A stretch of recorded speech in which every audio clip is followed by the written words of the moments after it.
Hey. Hello, welcome to Ready Play Go. We're a group of streamers who want to get together every week and show our love of tabletop games. So we have with us Brewmanchu, V Fergie, What Up Manny, Gladpuss, and myself, Raksha RPG. So, without further ado, Brewmanchu, would you like to introduce yourself? Thought I already did this. All right. Anyways, hi everybody. My name is Rue Manchu. I'm making ass of myself on the internet for a living, and I do a lot of variety streaming, but I do a lot of VR chat stuff as well, as long as along the lines of making highlight videos and also music videos, using VR chat as the catalyst of my thing, my vision. I use VR chat for that, and yeah, I'm just a regular dude. I completely single-handedly destroyed a fucking guild last night in BDO, so that was really fun. Yeah. Do you have any events coming up soon, Brew, or? Aside from no, not really. I just do whatever the hell I want. Fair enough. What up, Manny? Who are you? What do you do? What's up, everybody? I'm Maddie. I do a lot of different stuff here on Twitch. Primarily, you'll catch me either playing games. Currently, we are running a few different ones. We kind of try to go for completion of a couple different games. We usually do collaborative stuff with a couple friends. And then you'll sometimes catch me doing music streams or general creative streams. Occasionally, I've even been known to do writing streams. So it's a big part of what we do. A whole lot of everything. You got any events coming up? Anything coming up? Not that I can think of off the top of my head. Remind me. We do have a multiplayer game actually that we do. Usually it's on Mondays. Sometimes you'll catch it on a Wednesday, but nothing big coming up in the next month. But stay tuned. Something big's coming up soon. V Fergie, who are you? What do you do?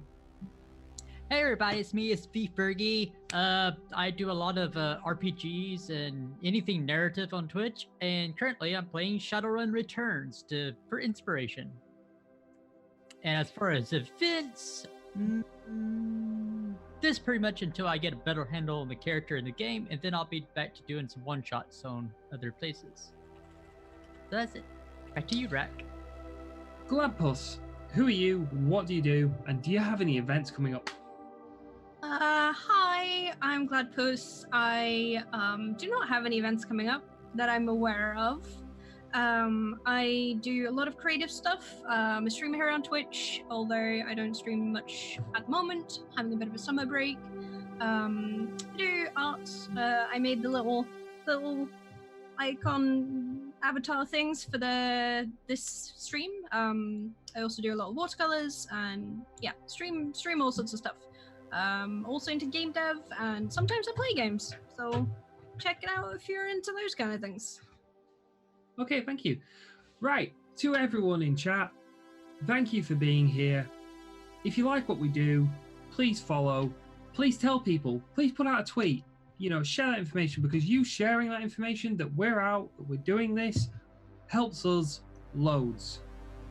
And it helps bring in things for every single one of these people here. It really helps support us, showing that love. Please go out and do it. Right. Disclaimer. Yeah. Disclaimer. Shadowrun is a game with dark dystopian themes, and situations involved are meant to be representative of healthy, normal behavior. The characters and NPCs may do troubling and disturbing things at times. If you feel uncomfortable at any time, you need to step away. Go get a cup of tea. Don't feel ashamed. We appreciate the love and support that you do show us, but your own health and well-being is more important. And we'll still be here when you get back, more than likely. Side note, warning. Nuts may explode at the makings of Dahlia's bullet. Peanuts or other forms of nuts? Elf in chat for testing. Sure. Yes. That's all I'm going to say is yes. Right. And with that, time is like a bullet. from behind. You run for cover, but it can still catch you. Shadowrunners know this all too well. Running the shadows is a game of outrunning the proverbial bullet. Will our Shadowrunners outrun it today? Maybe. I don't know. Just to give everyone a bit of a heads up, character death can potentially be on the cards today, depending on what happens. I know it's probably not what you wanted to hear, but Shadowrun is a brutal system. Bear that in mind. Well, shit. Everything's a brutal system if you're brutal. We've got Dokwagon, all of us, right? I mean, well, it was a pleasure playing with you all. I feel like I'm the one that's gonna die. You're actually the one who could survive, most likely survive this. We're going to open today's session in a little room for V. Clutch Bunny is sat down in front of his cyber deck, jacked in to the Matrix, searching what he feels to be his lead. His fingers tapping away at the keyboard. Programs and decks being swapped in and out, searching the virtual matrix. Clutch Bunny, what are you searching for? Anything that, any lead for the Universal Brotherhood? Well, funnily enough, the Universal Brotherhood actually has its own host. Sweet. How are you running? Are you running hot sim or cold sim? I will be going cold. It may take a little while, but he knows the dangers. Okay. Outside, you basically get to the host. The outside is a temple. It's not like a Christian temple. It's just a round dome. Kind of has the feeling of a community built it. And you're there, and you walk in. As you walk into this temple, you are in a reception area, and a little ball of light comes over to you, looks around you, and goes, "Welcome to the Universal Brotherhood. My name is Jeff. I will be your guide. I can only show you so much of the temple due to access privileges you will need and membership. I can see that you are not currently a member. Do you feel that you don't belong? Do you feel that you've never fit in? If you do, we will help you find the power of belonging." That's all good and everything, but yeah.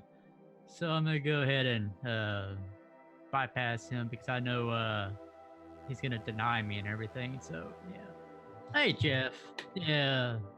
Let's see what we can do. Right. So,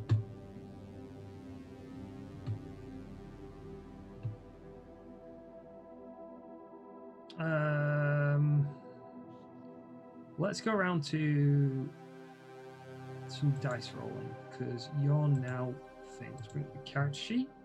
Let me have a look. Okay, what programs are you running? I am currently running Hack on the Fly, Edit File, and Matrix Perception. Okay. Do you wish to perceive what the thing in front of you is? Yes, I do. So I'm going to... Matrix Perception, correct? Yeah. Okay. And as soon as it comes up,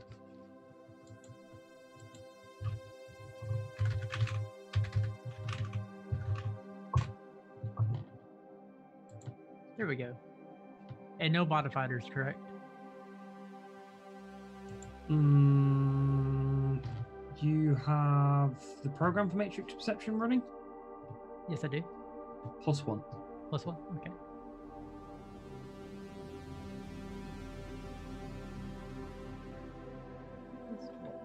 Alright, and I'm rolling now. 1 success. Let me...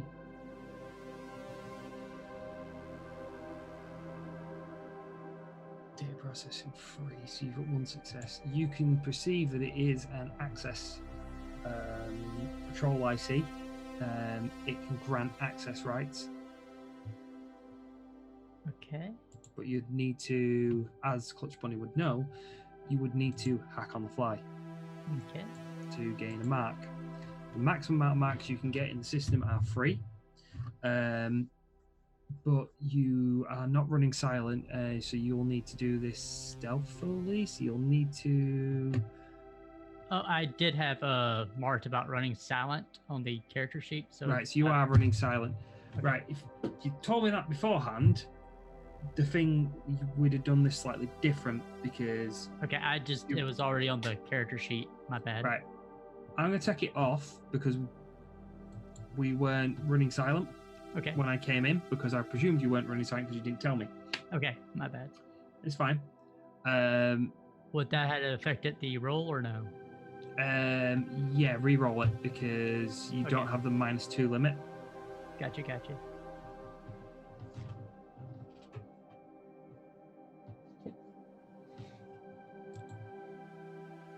Then it was +1, correct? Yes. 3 successes. Brilliant. You see it's an access program. You see that with 1 mark, you can get further into the Brotherhood and you'll have less issues because you will be perceived to be a full member. Nice. So, with that, would you like to run your hack on the fly for me? Yes, I would.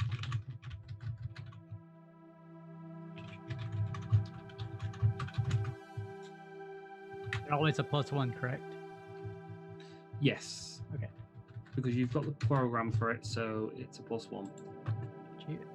1 success.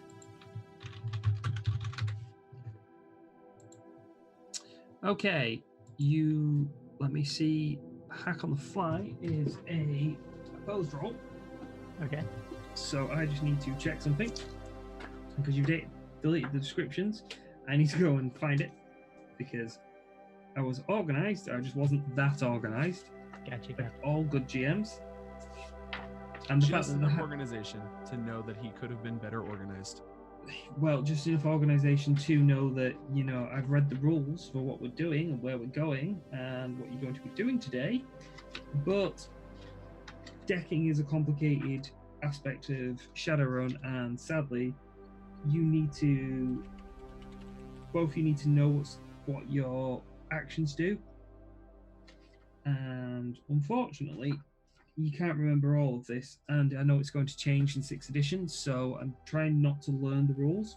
So it's first my intuition and my firewall. So my firewall is 6 because of the device rating on this area, and my intuition is 4, so a total of 11 dice. Okay. So /R 11d6. 1, 2, 3. 3 successes to your 1. Mm-hmm. Okay. Would you like to spend some edge to re-roll your dice pool? Yes, I would. Right. So what I'm going to say to you is 1, 2, 3, 4, 5, 6, 7, 8. If you re-roll 8 dice, so /R space 8d6. Hold on, let me put that in. So /R. One more time, please. /R space 8d6, and then press enter. D6.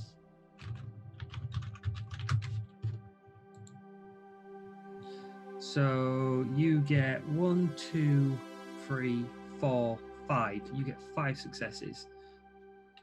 Because in the new edition, there's no limits. And that's one of the things I'm trying to enforce with the 5th edition rules until we convert over. So 5 successes, you get your mark. You're in. You have access rights. This little host will... I think your ass just got saved. Yes. The GM's being nice. Hey, it's the first 3 sessions rule, right? You're nice for 3, and then you be brutal from then on, right? Right. Yep. No. I don't run by that rule. Roll. It's down to you guys to make planning to save your own asses. So, before you go do something, plan. Bear in mind, you started this run on Wednesday. It's now Thursday morning. Probably actually Wednesday night for Clutch Bunny, because Clutch Bunny's a decker, and we're all notorious for being sat at a PC with caffeinated beverages going all night long.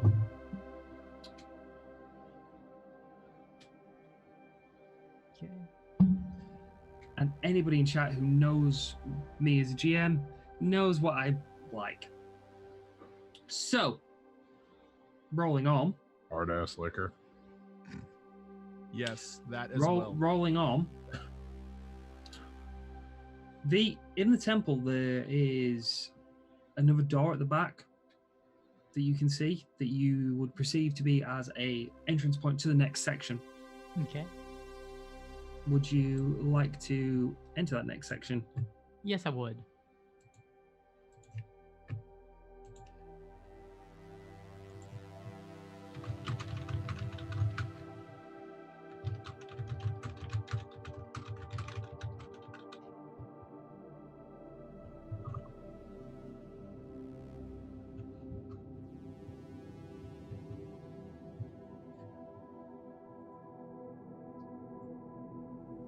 Right, so as you enter into that next room,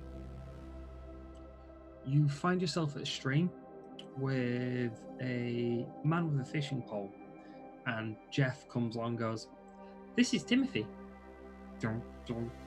You'll like Timothy. Timothy can talk to you about the Brotherhood."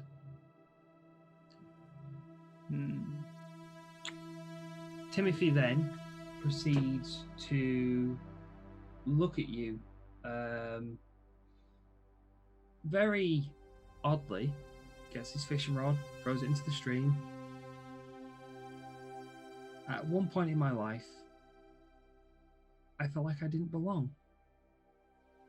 I felt that I wasn't comfortable anywhere I went. And then I found the Universal Brotherhood.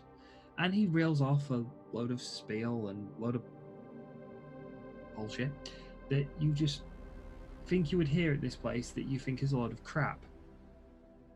But then he starts asking questions like, how do you feel about things? How do you perceive life? You know, and he's trying to get to know you. You need to make a matrix perception roll. Okay. I need to make a matrix perception roll myself.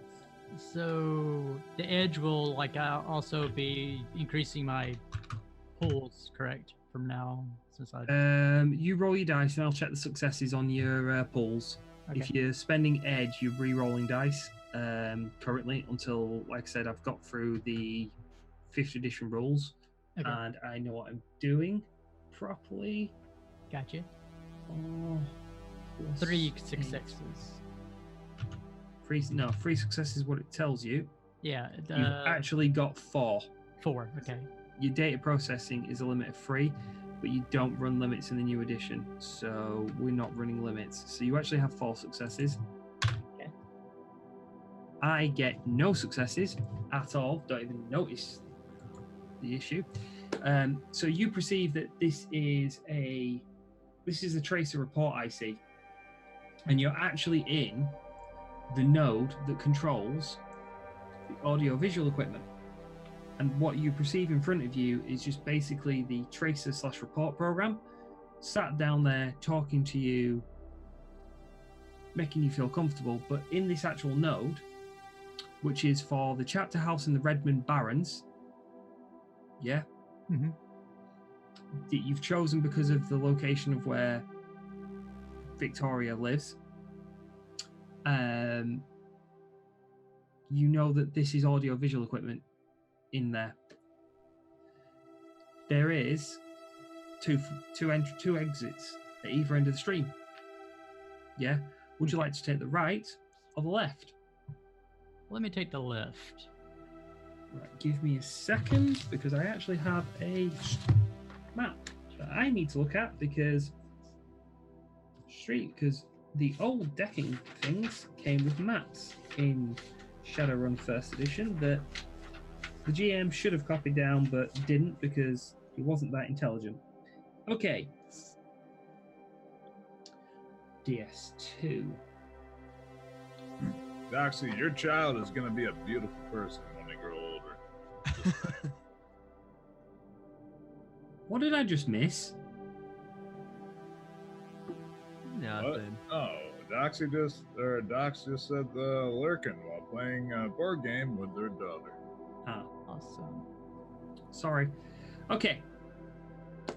So you enter into a room that is a bank vault. Yeah? Mhm. And there is this little man behind a desk. And he's sat there. Can I help you?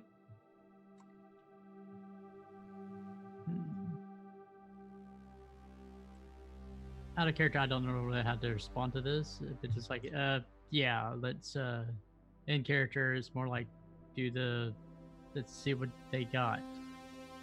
Right, okay, so if you're going to see what they've got, do a matrix perception check straight away. I am looking for 4 successes. Okay, I like to pre-edge it too, if I have. That's fine. So what I want you to do is mark a point. I'll mark the 2 points of edge that we've already spent. Okay, So you've got 3 left. okay. So when you roll your matrix skills, I want you to roll +3 to Okay. the roll for your edge spent. Gotcha. And rolling now. 1, 2, 3, 4, 5. 5 successes. Okay. In front of you is a black IC. So for chat, black IC is the nastiest program out there in the Matrix. It's used to defend against hackers. And it's looking at you going, you're not supposed to be here. But because you have the access mark with Jeff floating around with you, he's kind of like, you're allowed in here, you're not allowed to look in here. If that makes sense. That does. So you don't have enough marks to look at what's in here. You do have enough marks to be in this room. Gotcha. However, as Clutch Bunny is an experienced decker, he'll look at it and go, if you hack on the fly in front of this thing, it'll attack. Okay, and if I edit foul, it'll attack too, correct? Yeah, it's going to get a dice check to see if it realizes what you're doing. If it counts it as an illegal action, it's going to go for you. You would know this. You've had experience with Black IC. You know it leaves nasty thoughts. It burns brain cells. If you're running a hot sim, if you're running cold sim, it leaves you in a nasty day. It means the BTLs that you're going to want later aren't going to be as nice. No, my chromosomes.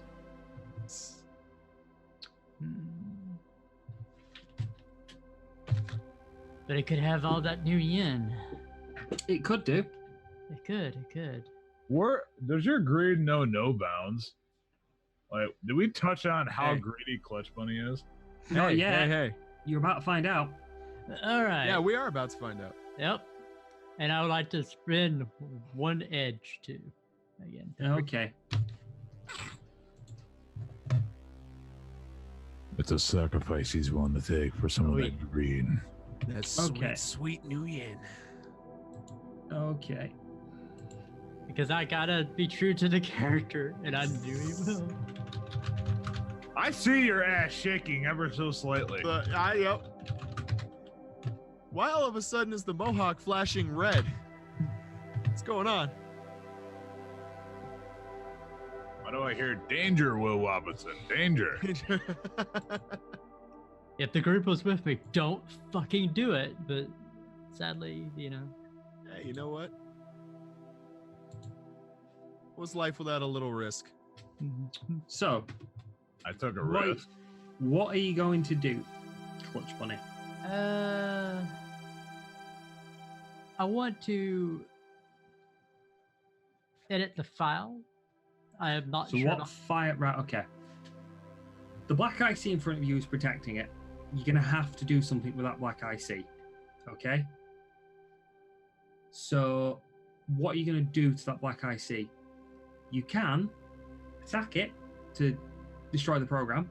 If you destroy the program, yeah, you will get rid of it, which means you'll have access to this room. Okay. So that would be... No, however, it will attack you back. Correct. So, what are you going to do?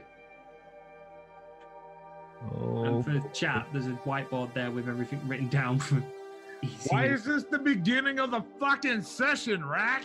I know. Because We're this is gonna going to take the longest and the information you need. Data spike. Since I Okay. get those dice in that. So, I need you to roll initiative. Okay. So I need you to roll your Matrix initiative, which is on the main page of your thing. Okay. You're on 3d6, so roll that up for me. Okay. You got 21. I have an initiative of 4 plus 3d6. The downside for the rest of the players is, for everyone in chat will notice, they're sat bored because unfortunately decking takes time. And it is one of the longest thing of Shadowrun.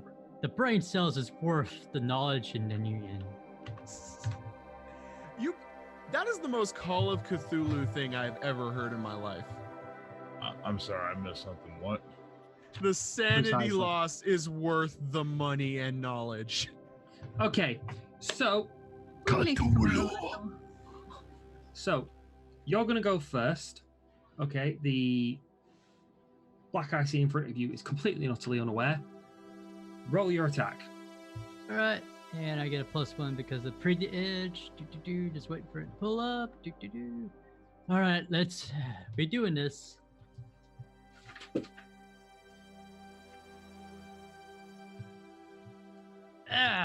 Ooh.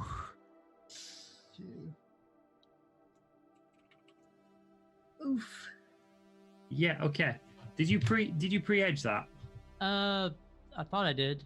Right, okay. Let me have a look. No, you didn't, because I it's did? there's no modifiers. You've just got a +1. So re-roll that. Okay. Add +5 because you've re-edged it and chat pointed out I got it wrong, and then we will go from there. Okay. So +5. Because That'll be. that's going to bail you out. I'm going to be kind. Yeah. That's a lot better. That is a lot better. Holy shit, did he fucking get away? So that's 1, 2, 3, 4, 5, 6, 7 when I actually look at the thing. Did Yeah. you just walk up and neutral? You just walked up in neutral B. That's what you did. Boom. So that's That 6, man riding a shrimp! Exploding dice. 5, Shit 6, on 7, me. 7. So that's 7 hits. Yeah. Mm-hmm. So now I need to roll my intuition and my firewall, which means 10 dice. That's going to take away from your attack. What are exploding sixes? Oh, right. Yeah, that's a good point. Right. So exploding sixes means type /R space 5d6 and then press enter. One more time. /R Okay. space 5d6 and then press enter for me. 6. Ooh. Ooh, Okay. and more 6s, so those continue to explode, don't they? I'm going to rule that they do. So /R 2d6. Okay. So Nine. Those sixes, wait, what? That's another. I'll that's explain it in a another two minute. That's another 2 successes basically, and you get to roll another 2 dice to see if you get more Yeah. successes. That's how I'm going to roll it. all right. Explosions are crazy. That's You roll That's D2. wrong. You just roll D2. Oh, Yeah, so it's /R space 2d6. So 2d6. My bad. That's fine. These things happen. So that is 10 successes in total. nice. So for Nice. the players and the game, exploding dice. So if you pre-edge, You roll before you declare the roll, you say, I'm going to spend a point of edge. You get plus 5 dice, or plus whatever your edge rating is. You then, if you get any 6s, you get to re-roll them, and they add on. They keep rolling. So if you roll 5 6s, like V did, you get to re-roll those 5 6s. Any more 6s, keep going until you've run out of 6s.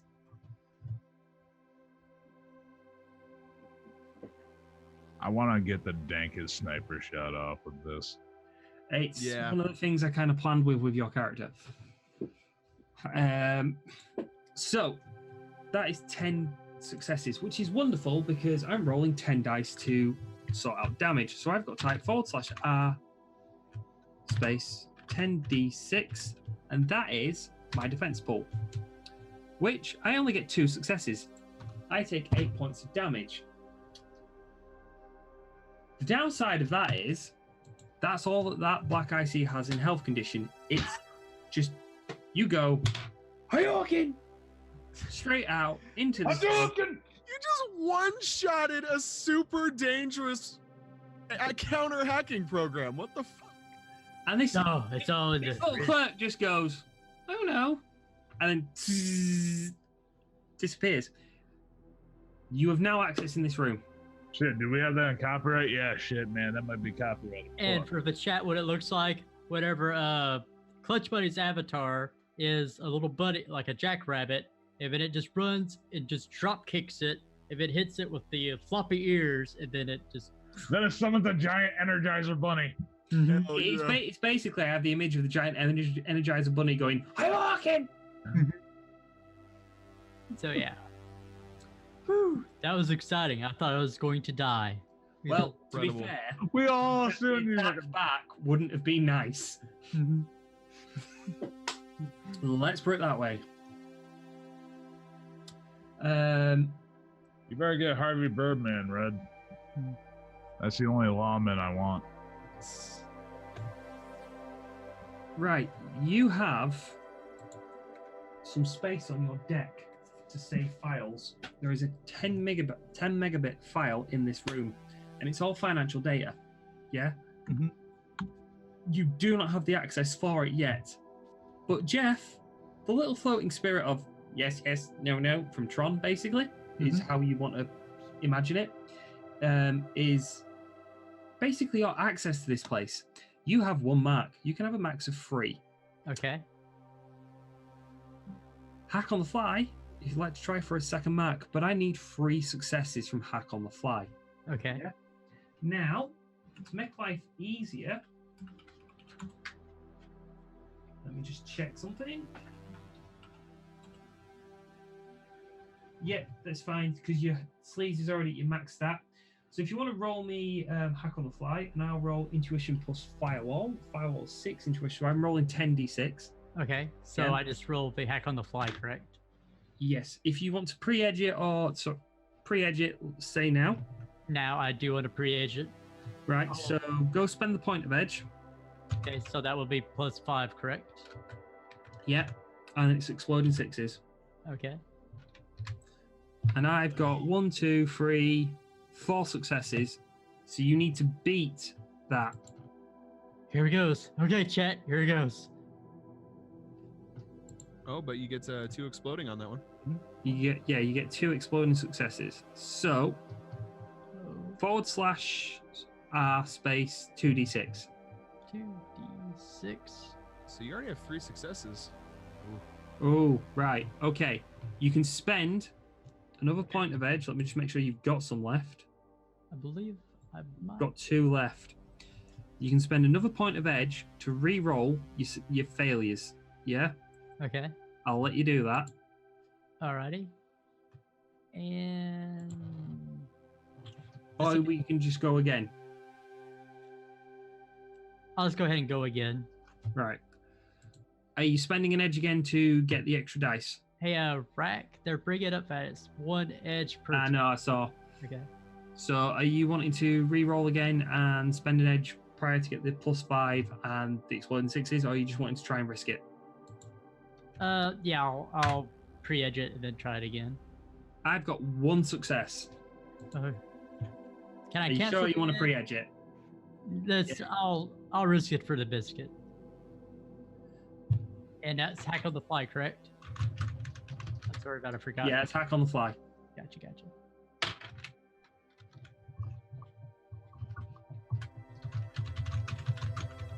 And since I'm running the way I'm running, it's +1, correct? Like earlier? Okay, gotcha. And I didn't add that last time either, but I think the edge cancels that. 6 successes. Right. You get your second mark, you have access to the room. Nice. You can download the server data in this room if you so wish to. Mm-hmm.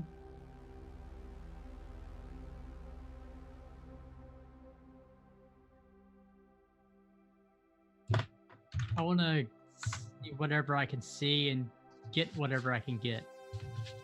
Mm-hmm. Right. So there is a 10 megabit file in here. Mm-hmm. You can't perceive what it is just yet. You probably don't want to while you're on a run, but you know it's there and you've grabbed it. Okay.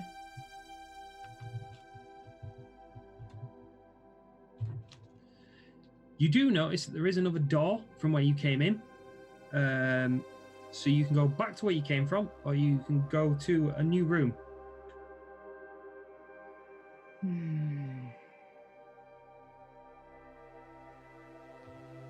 Since he's already got that, he's going to go ahead and try to jack out and everything.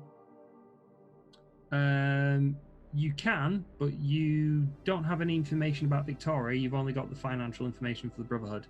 So just the financial? Okay. Yeah. Well, then I'm going to risk it. Okay.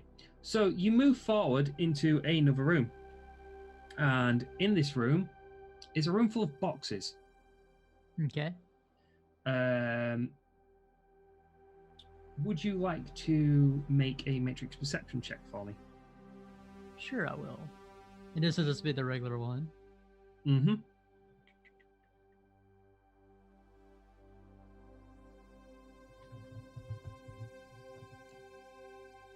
Three successes.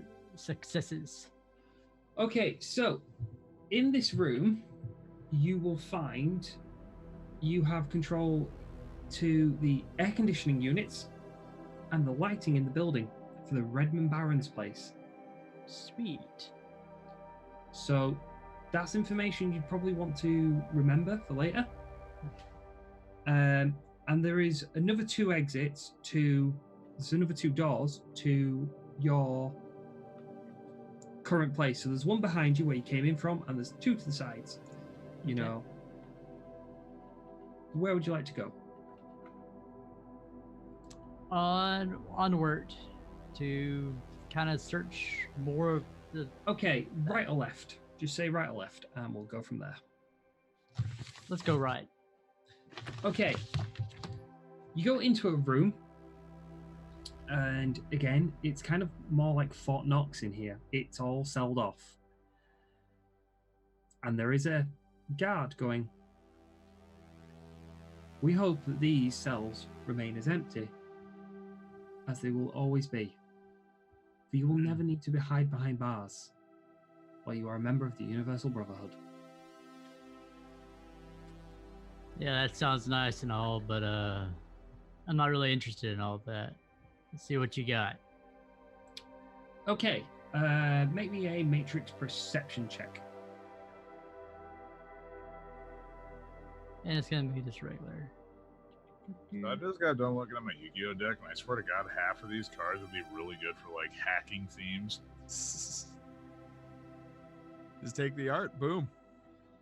No problem with that at all, right? Okay, so that's 5 successes Okay. when I put my mouse over it. So what you've got there is the IC in this room is not as nasty as the black IC you've just been up against.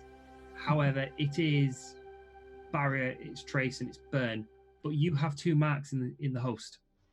So you can go have a look around in these rooms, and in the cells is actually data. Search function. Okay, one more time. I'm sorry, I couldn't hear. You couldn't hear us over the motorbike. Yeah. Sorry. It's fine. These things happen. There's seriously a fair down the street. So there is, in this room, each cell contains something. There is 3 cells, yeah? Mhm.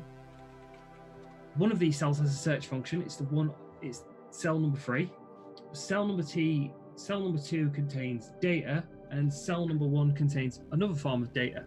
Which one would you like to look at? Another form of data. Okay, so if you go over there, give me a hack on the fly, just to keep things simple. Okay. You need 4 successes.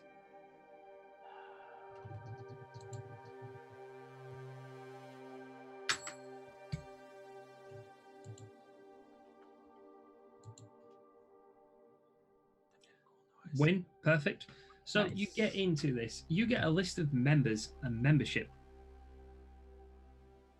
So Okay. if you do me a...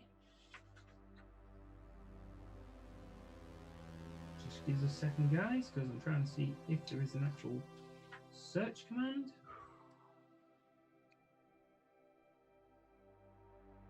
Nope. So if you want to just quickly go through that membership, you can do a quick matrix search. Matrix search. Okay. Computer plus intuition. So Let's search this up. what are you searching for in particular? Anything about the lady and any Victoria Victoria. Dealing, I think it was. Yep. Right. Else, dirty bits that I can find or anything juicy. Anything. Right. Well, pick one, and we'll go from there. Okay, that then. Darling. Roll it. All right. Okay. So it says 3 successes, but there's actually 6. Mhm. When you hover your mouse over the success thing, you'll see it says 6, 6, 5, 5, 5, 5, 4, 3, loads of ones. So you've passed. You find the information about Victoria.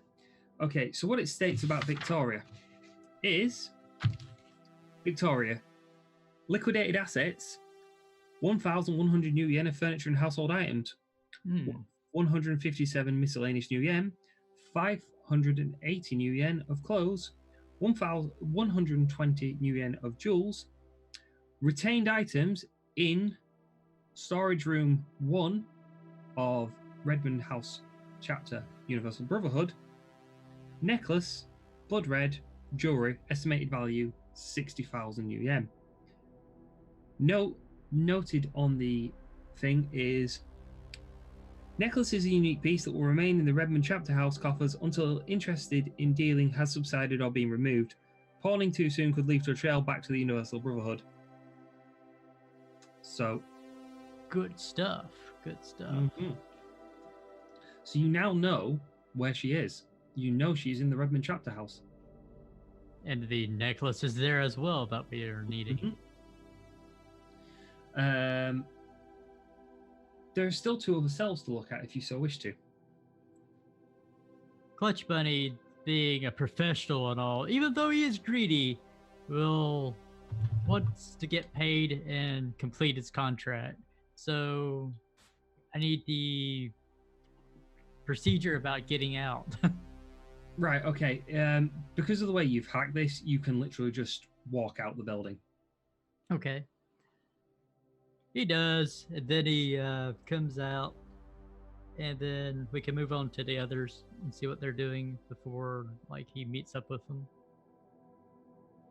Okay, so you just walk out, you hack out, you're done, you're laughing, you've nothing to worry about, you've done what you've done, you've got the information. Sorted. This is some good stuff. I can't wait to tell the people.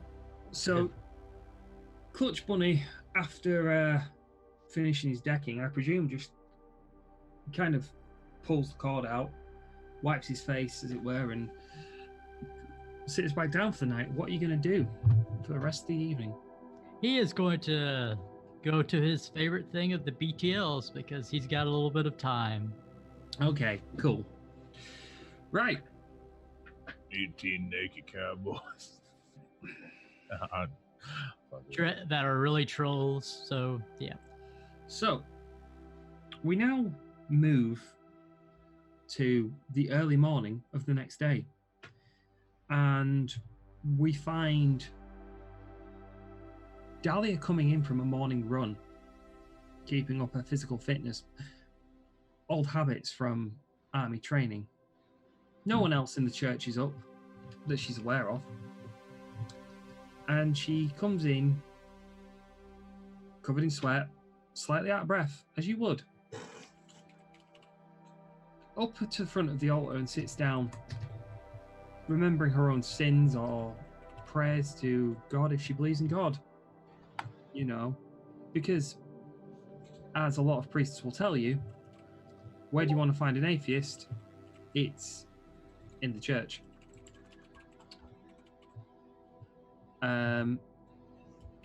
Synchronized drink. Wait, who drank? Anyway. Synchronized drink. Oh, me and Glad drank at the same time. Wow, that's perfect. Holy shit. Damn, that's cool as shit. I saw you drinking. I was like, oh, I'm thirsty as well. I'm trying not to because I had to shoot off all the time to the toilet. That's why I shot off at once an hour. Dude, you gotta keep that fucking, you gotta keep that pipe hole of yours nice and lubricated if you're gonna keep talking, bro. Don't even get me started. Right. So, we're then gonna go for this.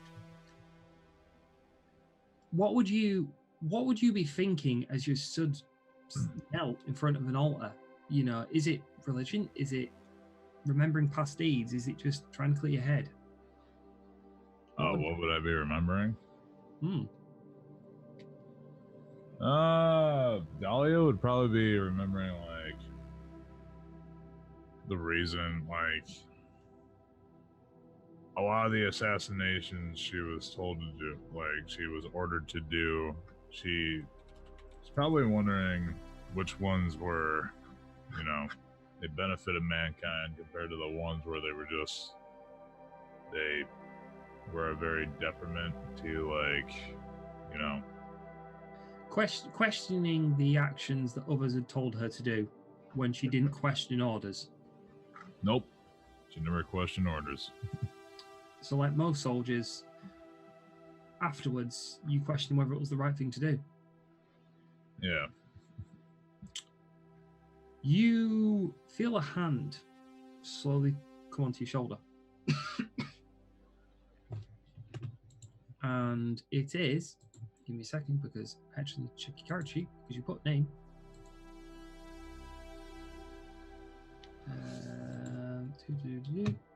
Like snuck up on me, or did I know they were there? You didn't hear them come in. It's Sister Talia. Okay. Said that right? All right. Well, before anything, as soon as she gets touched, reaction of a soldier, turn around, grab the hand. Yeah, no, that's fine. And she doesn't flinch. She doesn't move away. She's probably expecting this. She's probably done this a few times, and she knows. She did. She does. You know, and it's. Then, yeah, so she's like, how many times did I tell you never to sneak up on me? How many times were you all told that nuns sneak around more than anyone else? The Lord is my frickin' shepherd. What is it, Dahlia? You overheard the priest when he gave you that assignment for guidance. I'm still working on it. What of it? I have your next assignment for afterwards. Who's But the I know- source? We are. And she sits down at the side of you and she goes, I am very much aware that you question things that you've done. You've talked to me, you've told me. I've seen you sleep. I know the nightmares you have. And although you've spoken very briefly, I know that you won't do anything without questions, without wanting answers, without wanting to know what you do improves the world. If you have to have red in your ledger, the red you leave makes things better.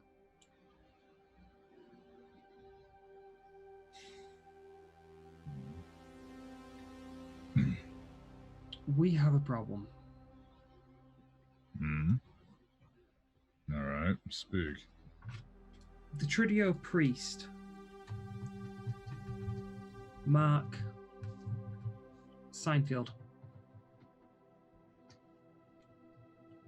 So, just so you know, Tridio is basically the new version of TV. It's much more, brain frying than what normal TV is. It's just better. You're making me go after a preacher on a TV show. Say that again, please, bro.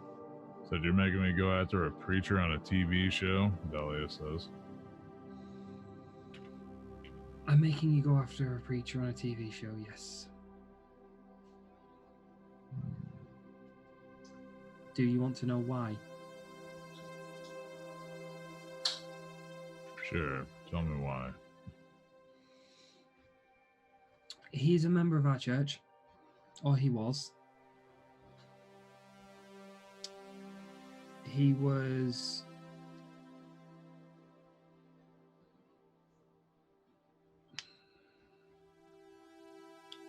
She reaches into her robe and she hands you some papers.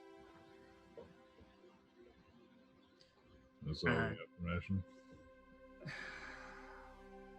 The list of everything we know about, the list of everything he's done that we're aware of, the list of things that we suspect he's done, and the fact that the media is very close to outing him. All right. So Dahlia flips through the papers, and I'm pretty sure they probably highlighted young victims. They're young victims. There's a lot of them. It's not gone into great detail. Before he left the church and became a Tridio Angelicist, he was well known for looking after the young members of his flock a little bit too closely. And the way the document reads, you know that somebody decided it was best to move them out of the line of view before anything else. So she reads through it, and she throws it. I'm like, I can't look at that. So, she's like, can't look at it. I understand now. So she gets it. It's like, all right. Okay. Do you think you can handle something public for this? Yeah, I can handle this. He will be in town soon. There will be something waiting for you on the rooftop. Something special for this particular job. All right. There's a grenade in the case. You put the rifle back in the case. You pull the pin of the grenade, close the case, and leave. That'll destroy the evidence of the rifle and our involvement. There's only one shot, though, and you're going to be 1.5 miles away. 1.5 miles? Do you think you can make that shot? I have faith. My God will lead my bullet. As soon as he's in town, I'll let you know. Thank you, Dahlia. God has a plan for us all. It's just a shame yours has to be so... I already knew. I already knew that these sins I will always bear. So I'll just bear the entirety of the church's sin. Just call me the Hellhound. Then may hell travel in your path on your side.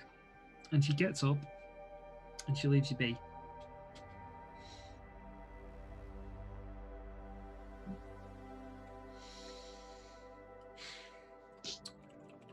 She looks through the papers to look for the date and when now this is happening. It's been happening for years and years and years. The man's in his late 30s now, and this has happened for years. And just like every organization, that's when they in this sort of situation, they can't publicly acknowledge it, so they remove them from the organization and, you know, hope that it goes away. And eventually someone finds this information out. There's also a small dossier on the reporter that has found this information out. He's called Vincent Black. And he works for the Seattle Times newspaper.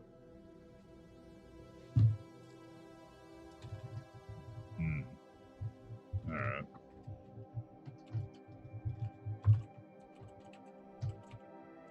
So he did what? He found the info, or did he try to sweep it under the rug? He's found the info. He's going to be the one that will probably make it public, which will then bring into questions of why the church you're with didn't deal with it. And, you know, the organization seems to be part of didn't deal with it, and it becomes very public. And, you know, negative connotation is where this sort of thing would go. So it wants to be dealt with beforehand. And it's on the paperwork for Mark Seinfeld. It literally just says Drek or Geek. Geek says Geek. Vincent Black, it says at your discretion. So it's an optional kill. You don't have to kill him, but you could to silence him, or you could find a way to get all his research and evidence and remove it. Shush, you're an NPC, cat. No, I'm not.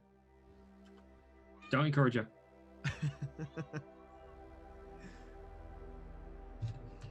Natty for this. Or, I'm sorry, fucking Paz. What's up?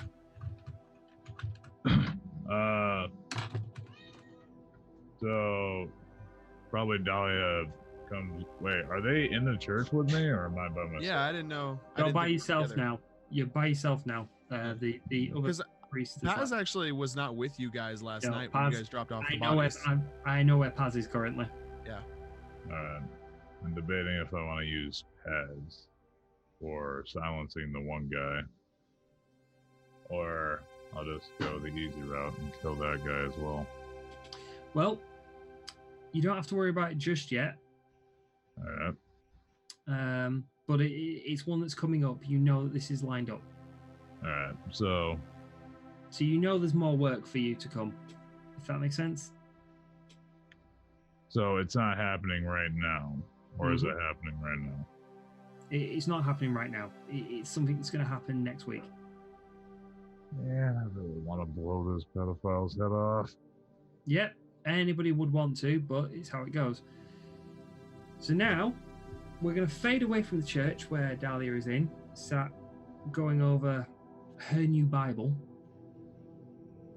deciding what to do, and we are going to go into a slightly messy room with a lady sprawled out over a bed, just covered with her bed sheets, waking up and thinking, oh, fuck me, Christ, why? Oh, my fucking head. Oh. And that will be the thoughts going through Paz's mind this morning. Happy hangover. As the sun comes in through your room.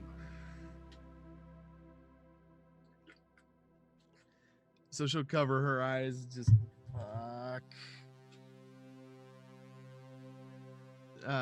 She'll reach over and grab a pair of sunglasses and just throw them on real quick. On your door. Oh, who is it? Why do you gotta knock so loud? All right, she'll get up. She'll get up, buck ass naked, and go wrench open the door. What? In front of you is a woman, the same woman you met previously.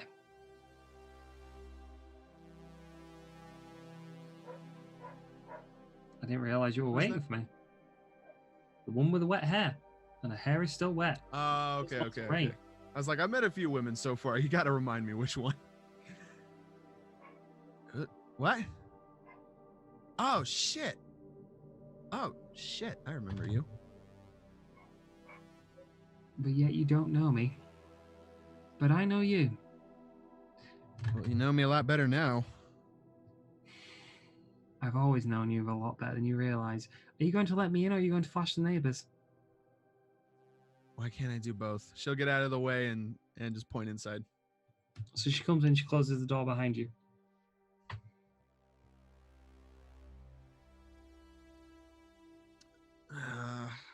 What do you want?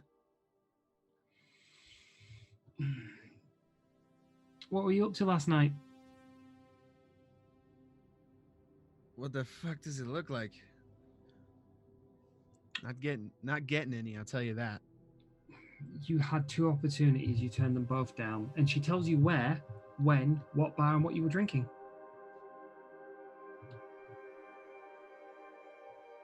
She'll pull down her glasses. Okay. You have some explaining to do. What are you? You should know. She'll kind of narrow her eyes a little bit. Right. So, what we're going to do is, again, this is a rule I haven't read. This is because I'm still waiting for 6th edition and I'm still trying to work through things. You are a mage and you took the highest level of mage going in character creation. Yeah. Which means you basically then chose to be a shaman. You can astrally perceive things. Yeah. I now need to find the rules for astral perceiving things because I am not prepared. I do have an astral fucking... No, it's astral combat, excuse me. No, that's fine. It's one of those. Is that a perception skill or? I know it's in the magic skills. I just need to find it. But I forgot I was going to be doing this session. So, organized GM, and in fairness, like anybody in chat who's played a roleplay game will know, you can't remember everything on the fly. Very much so. Allergies, assault rifles, Assassin's Creed, assassination, assault cannon ammo, astral accumulation, astral attributes, astral beacon, chameleon, damage, things, intersection limit, movement, perception. Are you in the core rule book or where are you? 3.12.13. Give me a second. I'll check. I will check the street grimoire just in case.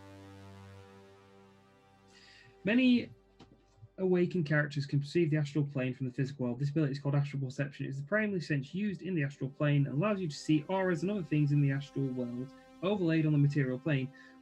Astral perception is available only for some for metahumans who can use astral perception. If you're a magician, which you are, or an adept with power, you don't need working eyes, blah, blah, blah, blah, blah. You just see things. Astral perception is accomplish a mundane task very distracting because you don't see waking characters since the astral plane. So it's a simple assessing plus intuition check.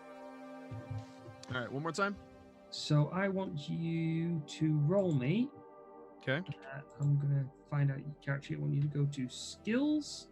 All right. And we need to go down to magic skills. Would that be an arcana or? It's just magic skills. Go down, and I want you to roll me a sensing. A sensing. Oof, that's not great for me. No, it really isn't. I didn't realize you were that bad at it. Okay, roll me that, and let's see what you get. 0 successes. Bravo! You are that hungover. You don't know what's in front of you, and she just looks at you, and she kind of smirks, and she just went,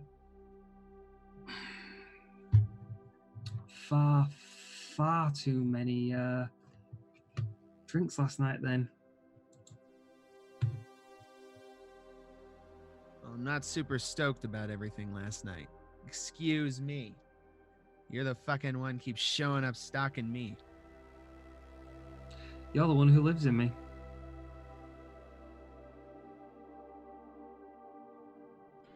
Giggity?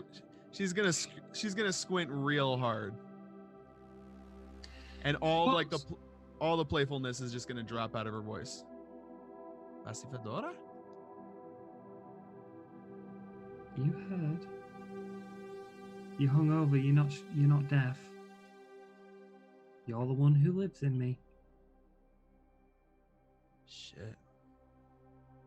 Now, do you know what's in front of you? Are you the peacemaker? What are you? I am not your totem. What the fuck are you? I'm the Rainy City. Whoa. What? She'll just kind of blow some air out.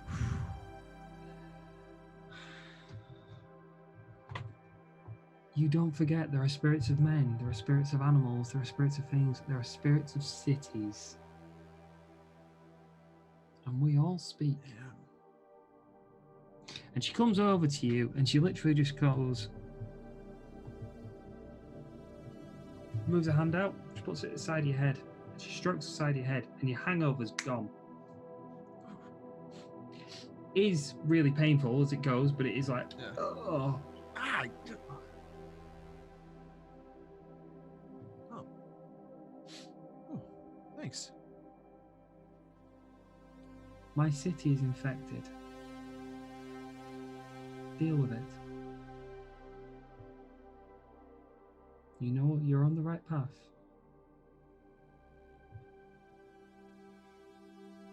She'll kind of hang her head a little bit and just kind of nod. Before I leave, and she turns round, do you know what the old smog is? The old No? You will. And she fades out of existence again. Oh, why do you have to be so cryptic? And as you notice, as you look on the floor, there are puddles of like rainwater that, from when she's dripped from her hair. So just kind of look up at the ceiling. Yeah, that's fair. She'll just start cleaning up. Looking rather ashamed of herself for appearing in such a state in front of such an important spirit. Glampus. Get fucked, nerd. Yes, What did you do after going to see your friend Jerv and dropping off dinner? Like a very good takeaway service. Yeah. For the record, they gave you 5 stars. Good. Didn't they also give us Cash. some cash? Yeah. Pay on delivery. I could get used to this. Yeah, Cheshire would have gone home, checked in on Odin to see if Odin had peed on anything, then brushy time, just sit down, chill with the cats a bit, brush Odin for a while. He's an old cat. He's missing an eye. He's very grumpy and he bumps into things. I've got a little kitten. She's called Eve and she follows Odin around everywhere. Then probably check in on the other cats. Go around the block a couple times. See if there's any new strays that I can feed and pet. And have a couple of hours of sleep, and then wait for the rest of them to. Okay, so you sit down, and you've had an hour or two in the flat, and obviously for you it's still currently Wednesday night, and you get a message on your comlink. Okay. It just says, "Can I knock on the grave door?" On the what? On the grave door. On the grave door. It's Jerv. Oh. probably a way he'd sort of just say, "Are you in?" I'll reply, sure. All right, he says, "I'll be there in 30 minutes. I'll be on the bike. You'll be able to hear me." Okay. And off he drives. 33 minutes or so later, you hear the sound of his motorbike. It's not overly loud, he's not revving the arse out of it so everyone on the street knows he's there, but you can hear it coming, and it parks up and you hear the car sound of trespassers will be electrified. Yeah. And which is kind of like a knock and a scratch at the same time because of how clawed his hands are. I'll open up. Hi. Can I come in? Sure. Let me just put Odin. I don't know, pick up Odin and put him on the tallest place because Odin's not good with strangers. No. And Jerv doesn't try to move the cats with his hands. He'll move them with his elbows and stuff. You notice he's always been very careful with his hands. He's aware of what he is. He's aware that he's a ghoul. He's aware that a simple scratch from his claws can pass on the Krieger strain of human vampiric virus, making other people ghouls. Now, you've had conversations with Jerv. You know a bit more about the human vampiric virus from him than other people do. And you did your own research, and you know that if he scratches the cat, he isn't going to turn the cat into a ghoul. But you've never told him this because he's always been so careful, and it's always better to be careful with cats. Yeah. And occasionally he does kind of like try and work out how to. Very careful, pet with the wrists. Yeah. And he sits down and he just goes, "Thank you for tonight. We needed that. I didn't expect that at any point. And you came through for us." Well, you sounded kind of like you were a bit down when you rang me, so I thought I'd make an effort, It's appreciated. If you ever need us to clean up a mess, call us and we'll do what we can, as long as you can get a hold of us, and we will endeavour to help. Obviously, we can't come out in public per se, but if you can get them, we'll do what we can. I appreciate that a lot. You've been looking into something. Oh, yes. It's all rather a bit of a mess. There was a guy, and he had a mistress, and he was gonna give her a jewel, and then he did, but then she ran away, and then his wife found out, and it's a mess. But now a lot of them are missing, and we don't have that many leads that I know, so not sure where to go next. Well, it's the Redmond Barons, and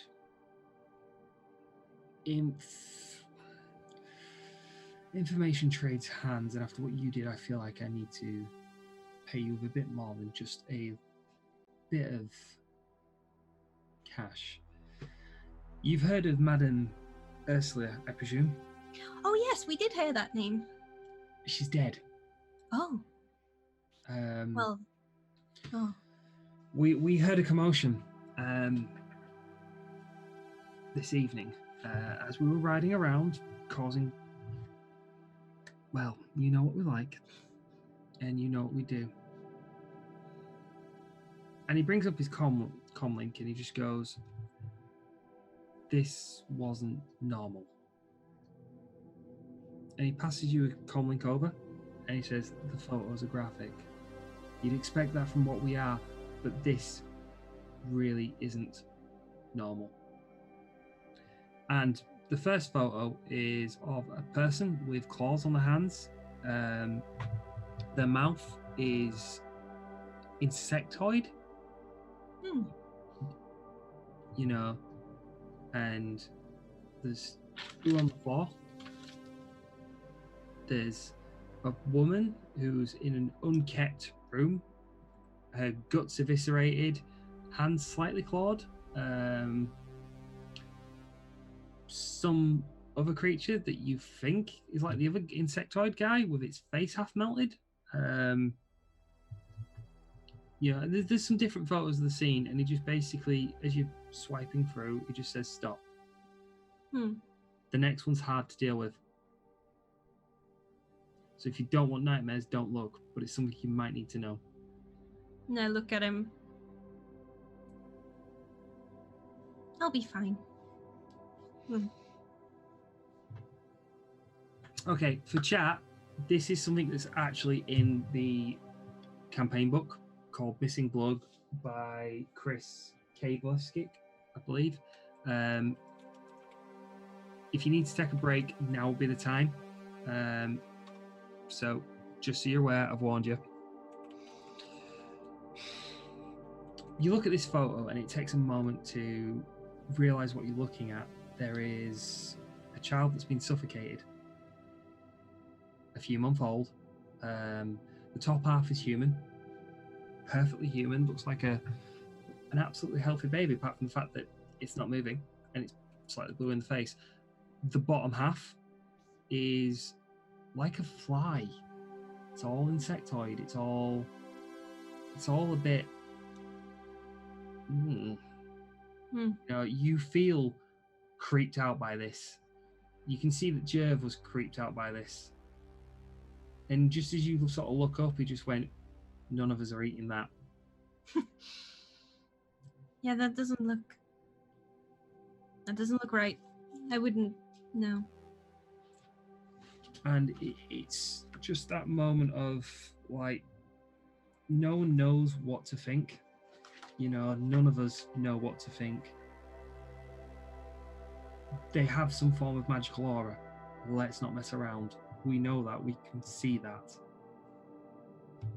This isn't normal.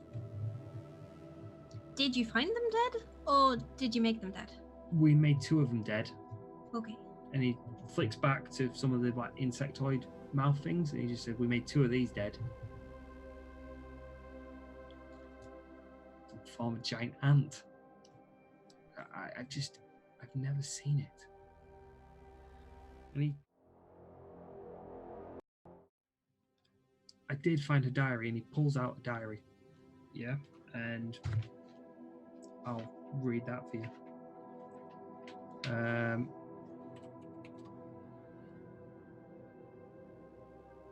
What did Dred just do? He might have cut away and then cut right back to us. We got to get a very good look at the graphic, though. Professional streamer, by the way. Professionally unprofessional. Are we still good to go? Yes. Right. We're clear. I'm doing the monitor. You spent a long time on that stinger. You wanted to show it off. Hey. May 29th. The child was born yesterday. I called the chapter house when my host went into labour. The Queen sent others to assist me. It was uncomfortable giving birth. It reinforced my sense that the Queen is asking me to do something wrong, unnatural. At the same time, I know it's my duty to serve her. The thing had a great deal of trouble breathing for the first 6 hours, but then it settled down. I will be surprised if it lives. I'm relieved if it were to die. June 7th. The breathing problems reappeared today. The creature almost died, but once again it seemed to come out of it all right. I wish I were not responsible for it. The recruiting already keeps me busy enough, but the Queen is right that it would be too dangerous to keep it at the chapter house.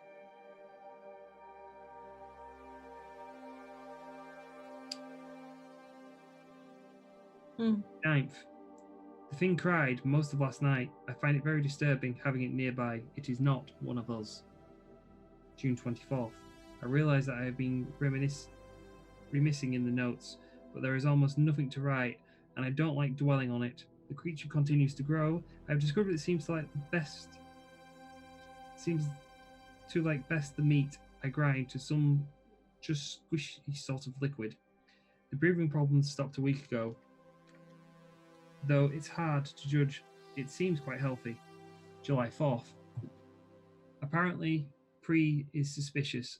Somehow she discovered that my host body had been pregnant. She asked my queen about it. My queen said the creature was killed months ago before it was born. July 18th. It almost died last week, and the queen was furious. She says she wants to know what happens to it. That this project is important to her. Her curiosity will ruin us all. She puts most of the blame on me. The creature, she says, has a human side that needs nurturing, emotional nurturing that can only come from physical contact. She demanded that I use my host's body to hold the child, play with it, feed it. I don't want the thing near me, but I will obey my queen. July 26th. The creature is doing much better, though sometimes I know that it knows I do not want it. Does it sense that it does not belong in this world? So many of the human parents who come here, male and female, tell me how their children drain them. I'm not surprised. They disgust me. When I pray to bring out their despair, I find out that their parents must have felt the same way towards them. The humans, many of them at least, pass on cycles of rejection. They are our fodder, and I am now beginning to fully appreciate why they come to the Brotherhood. August 4th. Pre has not given up her suspicion. She sent some of her minions, useless creatures, to ask me about my recruiting methods. They could not stop snooping about. I distracted them enough to keep them from spotting the door, but it was not something I wish to deal with again. I must check with the Queen. August 6th. Tempers flared at the council meeting. Is the creature worth it? The Hive will waste everything we built in Seattle. Why must they meddle? Perhaps we are fools to trust them. Even as I write these words, I know why.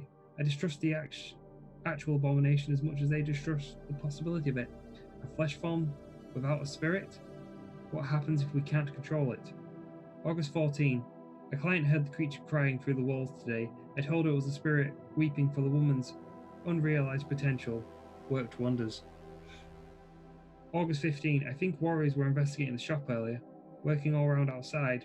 We must get word to the Queen. I don't think Pre will ever give up on what she discovered. The clock strikes midnight in your house. And the date turns over to August 16th. Okay.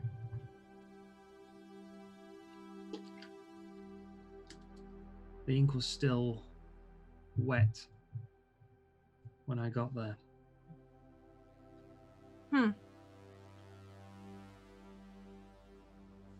This seems very strange. Very strange. Cheshire. He pulls out a big revolver, handle first, and then he swaps it over so he's got his hand in his barrel and he passes it over to you. It's huge. You know, it's not that huge, but yeah, it's a big gun. It's gonna leave a big hole. It's like Dirty Harry moment. Is it like Dahlia's Super Hawk? Yeah, it's one of them. Oh, so you've seen that gun before. You've seen Dahlia pull it out.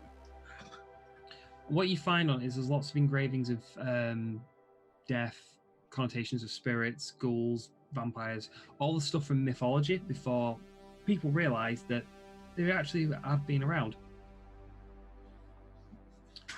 And what you find is it's the chamber's slightly bigger. It holds 7 rounds as you sort of like open it up. He says, he just looks at you, goes, it's smart linked. And he passes you a box of ammunition, a couple boxes of ammunition for it, pulls them out of his pocket, and he just says, if you're going where I think you are, you're going to need to leave some big holes. Okay. Please think about it before you go in there. I don't want to lose another friend. And there's not that much meat on you to eat.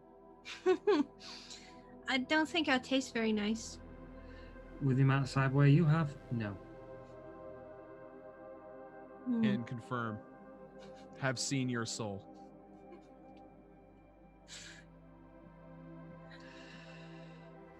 There's some APDS I've managed to scrounge around. There's 14 rounds of that. The rest of it's all hollow point. plan. Make sure you know what you're doing before you go in there. Make sure you know what you're looking for before you go in there. Do you know what's in there? Have you been there?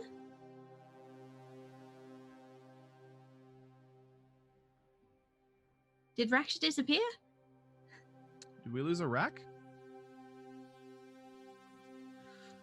I think we did. No. I think we might have lost a rack. He's frozen. Oh, there he is. Hey, we got him back. It ain't a stream. Come back. If he doesn't freeze at least one fucking time. Yep. It ain't a stream unless we have a moment just staring at his face like, okay, go on. Yeah, it's like I was reminds me of that, suspense. Think of that like fucking one old goddamn YouTube video with that girl doing that parody of "If I Was Your Girlfriend." It's Oh god. This is a crazy look. so for chat. Just so you know, I'm accepting donations towards the Raksha Needs PC really badly fund. Yeah. It happens. Yeah, so please donate to this poor guy. You see, this isn't even his house. He actually lives in like an alleyway, and that's just a tarp that he found on the ground at the 99-cent store. So He has beautiful noise cancellation on his mic, though. It's a beautiful noise cancellation. He actually has 5 freshly born hamsters in it that roll in there all the time just to make the thing run. That's why you'll occasionally hear like a shh sound, but it's fine. That's when you really you hear in the like, you know, it's powered by sex from the old couple in 2B. Right. My Okay. favorite thing in the world is when you have a joke and you just are too excited about it, so you skip right to the punchline. Okay. So Powered by since I've changed the hamsters in the wheel, they're rolling. Let's get back to it. All right. With that, Jerv leaves telling you, where did I get to before I froze for you? He told me to be careful, and I asked him if he'd been there, if he could give me any directions or anything. He gives you the location of the Redmond chapter house. And he just looked at her and he just went, I'm guessing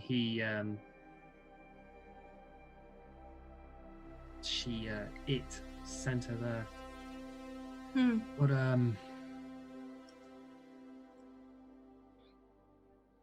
I've never been in there.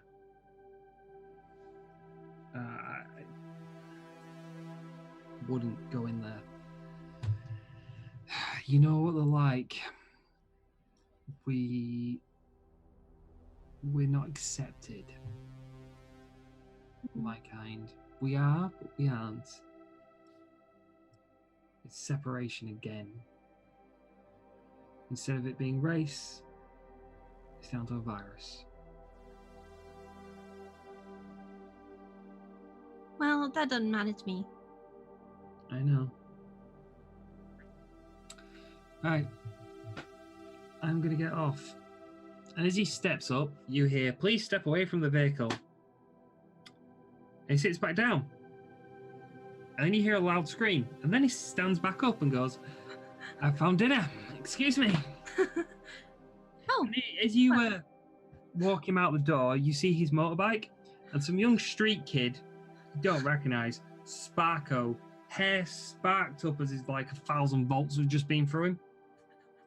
Yeah, it just went, I love the self-electrocuting function. And he just goes, and it makes that kind of like car sound for unlocking the car again. And he's just like, oh, he's young.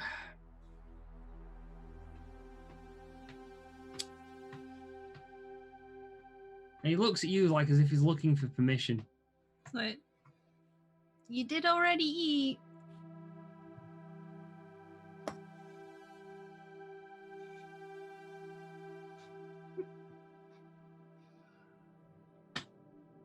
He kind of picks the kid up, careful not to claw him, leans him up against the wall, pads his pockets down, takes his cred sticks, and jumps on the bike and just goes, I've got to repair the scratch mark here anyway. Mhm. And he kicks the bike up and off he goes. Mhm. And off to bed you go. And obviously, some of you are kind of sat down, probably with a bit of hair of the dog, waking up. Can I just send a message before I go to bed? Basically, Yeah, like, sure. just send one out to all of them. Like, hit me up when you wake up. Got info. Cool. I'm Okay. always awake. You get one instant reply. I'm always awake. Well, what time is it right now? That was in the middle of the night when you were out partying. All right, You probably ignored that and went, fuck you. a little bit. And then little somebody bit. turned around and said, hey, does that mean? Hey. No, not Hey, you. are you in? No, I'm Paz. Yeah. No, are you on ecstasy? What the fuck is that? Get you really horny, shit Oh, up. I'm high as hell. What? Okay. Clutch Buddy wouldn't even like notice the message. No. Probably he's too busy. Not while you were in the net. I saw fucking V smirking at what I said though. This stream is powered by Pornhub. Pornhub for all your fapping needs. Clutch Bunny approved. Side effects may be Can we not. please get a stamp? Can we please get a Clutch Bunny stamp and just write on there? Come on, guys, let's reel it in. So, What? you wake up, you sort out whatever you sort out, you have your meetings with the people you meet. Clutch Bunny, you probably passed out with the last of the troll porn thing going through, was your character seems to like troll porn for some unknown reason. Yeah? Mhm. And up you wake. So, you've got this message, you've all got this message around the same time, and I'd say it's about 10 o'clock in the morning. It's not unreasonably late. And you're there. You're ready for your day. So what do you all do with the information? So we're all together at this point. No, you're all separate. Okay. The floor is now open for you guys to contact each other with your comm links and your phones Okay. and the way you do things. I'm pretty sure Clutch Bunny would grab a pack of it's like a 6-pack or even a 12-pack of soy calf and begin guzzling it down because he's basically been up all night in. Well, you'd have got some sleep. You'd have passed out eventually, but yeah, you're tired. So he's just slamming them back and like checking, and then he'll give So I had a quick question here about so my character is an insomniac, so I have a whole deal with like having to Right. decide if I'm awake or not, Yeah. or if I'm fully there and However, about. you went out drinking last night, and you went out drinking heavily. Yeah. pretty heavily. So you will have passed out by a sheer amount of alcohol. So we're gonna ignore Sure. that for now. Okay, sure. Purely and simply because I that's will the take easiest it. way to- I will take it. Dealing with I the have a whole. friend who's an insomniac, and she's basically turned around and said the best way to get a good night's sleep is 3 liters of rum. Is to get pissed. Yeah. Get wasted. I'm pissed. Caller ID. Well, Yeah. she said the best fucking night's sleep she pissed. ever had was in a bush because she passed out. So there you go. I will allow it. Shit. So yeah, Clutch Bunny will get on this thing and say, text or comlink, send out, I got some stuff for y'all, and just sends it out. Because I'm pretty sure we're all using throwaway comlinks. You all have, so whether you all know this or not, but Mhm. you all have a decent rating free comlink. Every single one of you. That's kind of your main one. That's the one where you have on that comlink is your main sin, your top level sin that you guys have. That's the one you use for your day-to-day life. Brew, you okay? Yeah, fine. Doing all right. Girlfriend sending me a ribbon lingerie. Let's see. Oh. Right, okay. So, distracting partners and friends. Always great on stream. Yeah, Going back- it happened to you last week. Now it's my turn, bitch.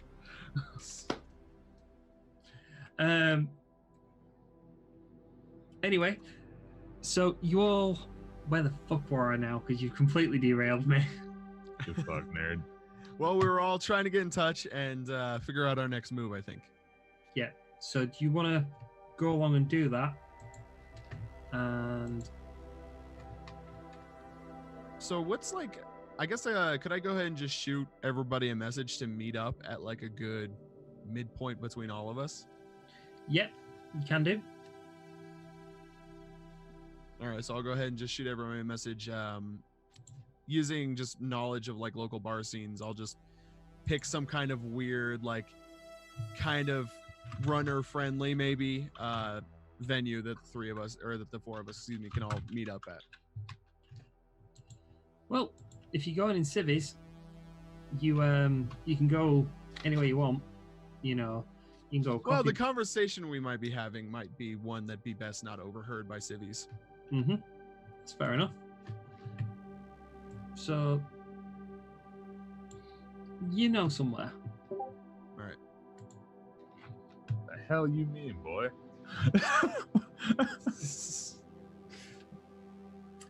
So,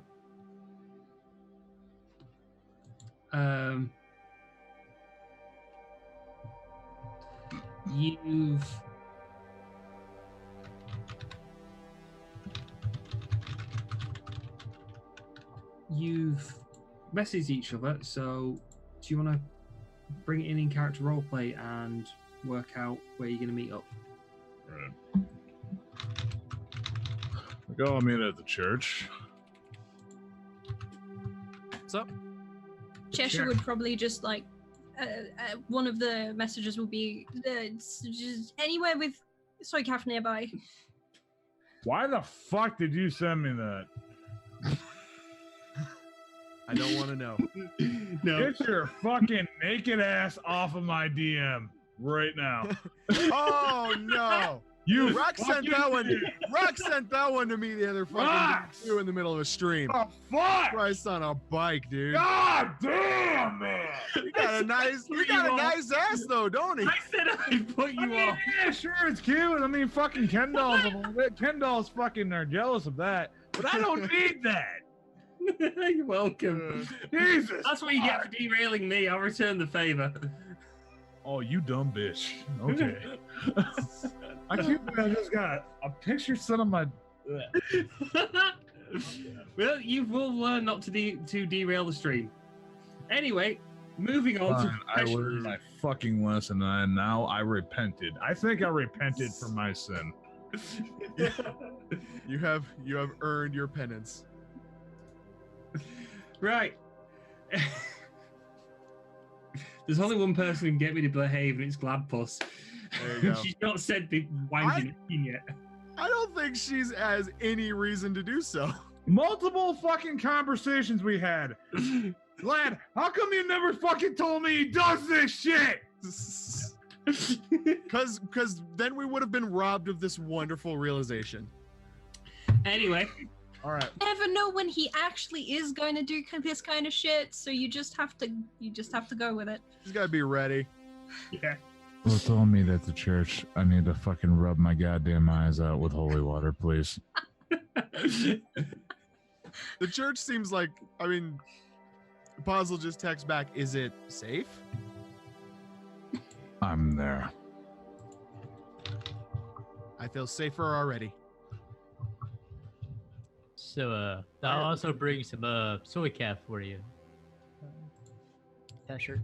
Paz text back, please bring two. Holy water, also known as bleach. I'll Holy bring water.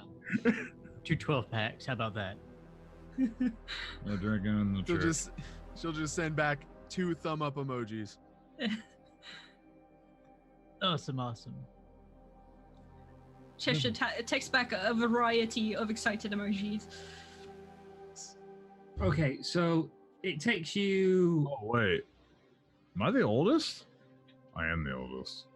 IRL or in game? In game. In game, yes, you are. IRL maybe too. I don't even know how old Cheshire is, to be I'm honest. 28 IRL. Oh, then I'm Oh, older no, than no, you. I'm the oldest then. How old are you? Actually, no, I'm not. What? How old are you? Wait a minute. I'm 32. Anyway, Don't send me your 32 naked ass ever again.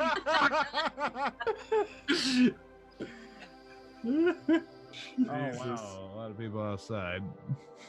There's a lot of people outside. I forgot I had a You flare. just yelled, "Don't send me your 32 naked ass." Out loud. Hi. Be glad this game isn't on Sunday and you aren't next to a church. Dude, there is an amusement park right outside. Smash Mouth is playing tonight. Right down the street. And I am seeing about 50 old couples walk by during that whole time when you sent me the fucking white out ass. Right. Anyway, you get to the church, guys. And got us on a dick. I never send them. Thank you. Cheshire is presenting mail today, by the way. Right, okay. So you've there with your drill and gone changed your bits. Carrier, I think he waxes. And you know, changed your cybernetic parts, gone and put in your female cybernetic parts for the deep clean. Ladies. Throw 'em in the dishwasher. Yeah, basically. Dishwasher. Yeah. Don't say it. Future. And there you are. You Presto, it is a girl with a penis. well, the breasts deflate, so she goes flat. As far as you can tell, this is a dude elf. I learned that I relearned that Chesh is an elf. Oh, Totally just- forgot that. Oh. I have. Totally forgot that. Like entirely. Oh I was my actually god, about she has But pointy it's not ears. like it Why comes did up I- a lot. So. Yeah, I guess it doesn't come up a lot. I just never really like. I looked at your character art and I never internalized the pointy ears. I was like, oh, that makes sense now. So All right, so I guess we all meet up at the church. Yeah, you yeah, get yeah. to the church, you will now when you get there you will find that there are some people sat at pews quietly praying, and you're there quite happy. You know, you get into the room, you know, you find, you know, if you sit down somewhere, you'll notice that there's priests and stuff, and they're looking at you a bit strange, kind of as if they're like, one of them walks over to you and goes, "My children, are you here for guidance? Or are you looking for..." Dahlia! We're meeting Dahlia? Do you know which she is? Oh, the Hellhound. Right. Yeah, the scary You can one. tell you by know? all of the, like, she's wearing lots of crosses and stuff. She jangles when she walks. She's wearing a shocking Oh. nose. I will go endeavor to find Dahlia for you. You could probably bring us to her. We need to have a talk somewhere. I Probably. will find Dahlia. She will take you to where you need to go. Okay. Also, do you mind if we drink the soil calf in here, or no? Once the people praying. How you worship God is up to you. And off this priest walks, and Paz would like to open up the can very slowly. trying to be as quiet as you can, it failing miserably. Yep. And Alia is also on the phone because you left me a note. You never said any. You didn't tell me about that, but Dahlia is on the phone with the Red Queen for yes, SAS tactical loadout purchases and also other guns. So okay. Yes, she can get. yeah, she's just on the phone with them about it. So like when they walk in, they just hear Dahlia like in the middle of the like just in a room just talking about all these different guns.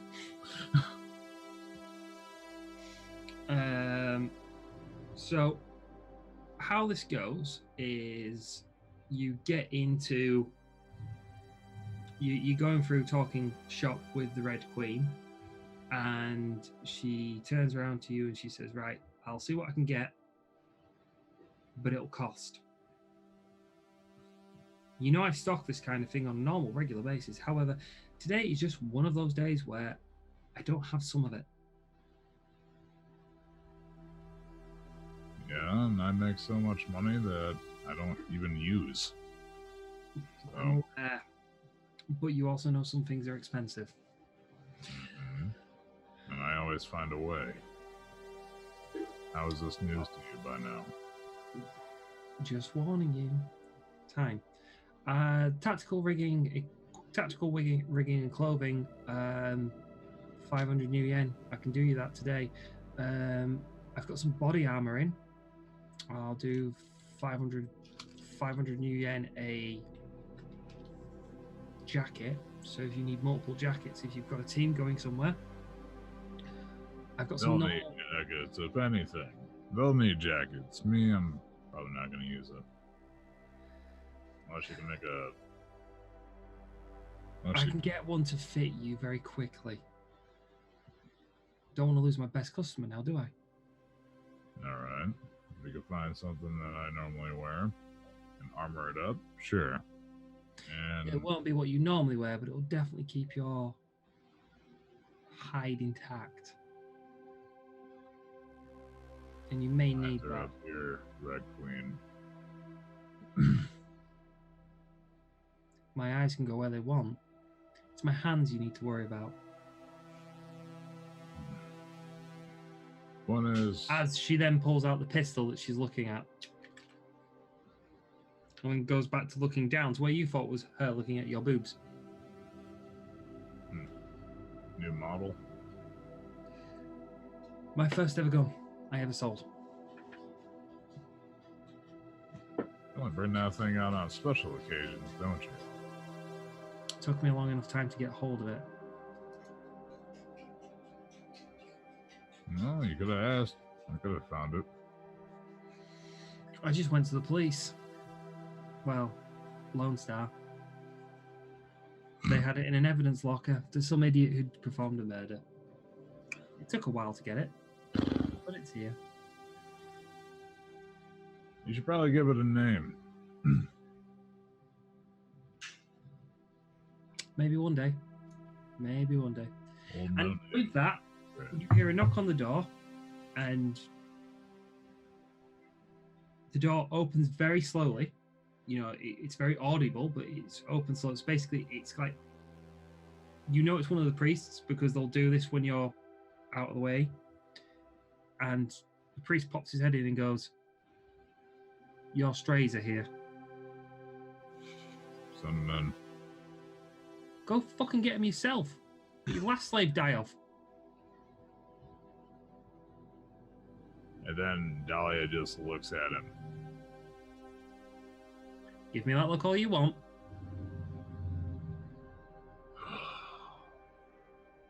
I swear you're like a soppy teenager. And priest leaves. And I clean up your damn messes. Door opens just slightly and went, and I cleared the sick up from when last time you went out drinking. Good gun. Good And the gun. priest ducks out of the way. So you guys heard that. You do hear a loud bang, and then you start hearing bells ringing suddenly. As if it's an automatic response. It's just like, all right, cover up, Something cover it up. weird in the bell mechanism here. It's probably on a button when somebody hears a thing. It's just like there's like walk around a room, you'll probably see like there's like the thing for a fire, and there's a thing. Did you see the fucking priest come around? It just says D. And every priest knows it means when Dahlia's fired, gone bang, bing, ding, ding, ding, ding. Dahlia's popping off again. Smack the button. So one of the priests Oh. like, Dahlia would see you now. And, you know, Dahlia leaves her room and will come over to get you, I presume. Because she knows that the other priest isn't going to do it. Yeah. Yeah, sorry about that. I was talking shop. Your bells are really loud. Well, they said next time I fire off a gun, I had to aim for something, so they told me to aim for the bell. That's nice. So, Kev. Hey, some people have to let out steam in other ways. Some people do rants. I fire at bells. Nothing wrong with that. Yeah, Shooting church bells. Age-old pastime. Well, I protect this church, so they basically let me do whatever the hell I want, even though they're insubordinate, except the fucking priest over behind the goddamn wall. And you basically see this priest like this in front of some people, and like this on one side to you. He's like, and for the record, a humble priest. For the record, I have actually seen a priest do that. That's beautiful. I like him. Right this way. This is my room. And you guys go off into Dahlia's room. Right. We have 5 minutes before break, and I think this is probably a good time to call a break. Yeah. Yeah, and then time already. Pretty much. Jesus Christ. That didn't take long. Remember to pee. Remember to go get the brew this time, Brew Manchu. That's room. That too. All right, I need coffee. You're right. All right, I'll do that. Right. So we're going to a break. Dread, are you still there? Chat. Stretch your legs. Get some water. Do what you need to do, and then we'll be back very, very shortly. Hello, welcome back. Good to see you all, and we're back from our breaks. Also, FYI, Brew Manchu, the reason why he asked you if you can handle the shot is because it's a -6 penalty. What? Yeah, I know. Yeah, well, there's one of these things. It's down to mechanics later on. Are we gonna let Clutch Bunny take the shot? Yeah, let Bunny have No. it. Why not? We are not letting Clutch Bunny take the shot. Do you Hey, really listen, Paz would be a big advocate of her being allowed to take the shot. Just saying. Yeah, so you can miss on purpose. Or watch me critical fail and accidentally fucking dome the guy. I'm actually going to have to play around with Roll20 to see if we can do that. Right, so welcome back to Shadowrun Neon Static Skies. Where were we? We were meeting up at the church and we were going into Dahlia's room. Dahlia, can you describe to us how your room actually looks in the church? How my room looks, huh? Well, my room, obviously, has a cross in there, you know, diva and everything. There's, like, a library. She has a little bookshelf, and she has, like, there's, like, 7 shelves, and each one is labeled a different sin. And like across the thing, it's just books on the different variety of that variety of sin. Like, so, like how each one is represented. Oh, and there's guns all over the walls. And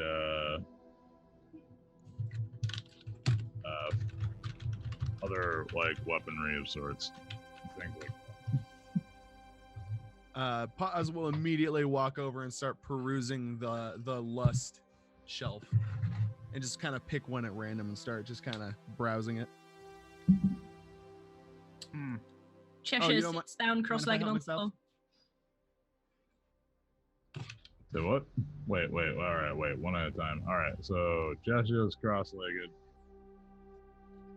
Yeah, just plunk down on the floor. Oh, there's a bed and also like chairs and benches and stuff. She basically took like, you know, when you go into a hospital and you have that one like church like the part of the hospital that has like a church inside of it. It's basically that room, and she took all the benches and moved them to the side. And like, you know, yeah, she also has like a target dummy for like throwing weapons and shit in there. It's just like she turned it into a giant training room, basically. Okay. And Go ahead. you know, crappy bed. Not much, but it's home. It's very charming. Yeah. He'll Clutch Bunny is still drinking another, you know, the calf, soy calf. So yeah, and he will offer Dahlia one. So Joshua like, and he'll like pass her one and also offer another one to Dahlia. The hell is this? Soy calf. It really like gives you a little bit of a extra oomph, you know, especially in the morning. Puzzle, look up, raise a hand, hit me, bun daddy. Here you go. Toss it to you, underhanded. Because Dahlia is kind of like canine-like, she probably has a really good sense. So she sniffs it. What the hell does she smell? it's basically a soy-based coffee-ish drink. Mm-hmm. It's a coffee substitute, right? Yeah, basically they use soy to you got me with a mouthful, basically, guys. Bravo. They use soy, basically It's soy everything. protein. Yeah, and it's just flavored. So it's what they think is coffee flavor, but they probably forgot. Oh, so all right. So she grabs it. It's like, no, I only drink the real stuff.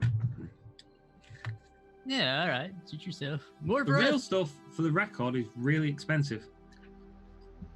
And rare as shit. Yo, you got the real shit? I mean, if I we haven't had a cup of coffee in months. Oh shit. So that could be for like later. It'll be like Zombieland with the guy with the Twinkie, but it's just dumb trying to find that last cup of coffee. If you really want to get on her good side, get her an old bag of like coffee beans, and she'd be really happy. Jesus, 7 pharaohs in Union. Several thousand. Oof. Several thousand yen. Yep. Yep. And then Paz, you said you were picking up one of her guns. No, I'm picking up one of I went to the lust shelf and immediately just picked one at random.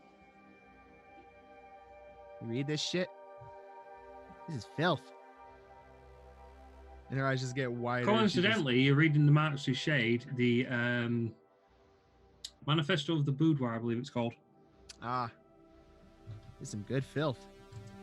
Is it good stuff? I mean, This is a good shit. you hardly ever see physical books anymore. Lust, the sin lust, does not condone itself only to temptations of the flesh. Lust is also a form of desire, a yearn for power, things like that. All of those things, like, They're definitely yearning for something in this shit. yeah, all of it. Lust has different forms. It's not just skin, like a lot of people believe it is. And she's kind of engrossed, but still like half listening to what's going on. All right. I haven't seen real books in fucking years. Took me a long time to get this collection.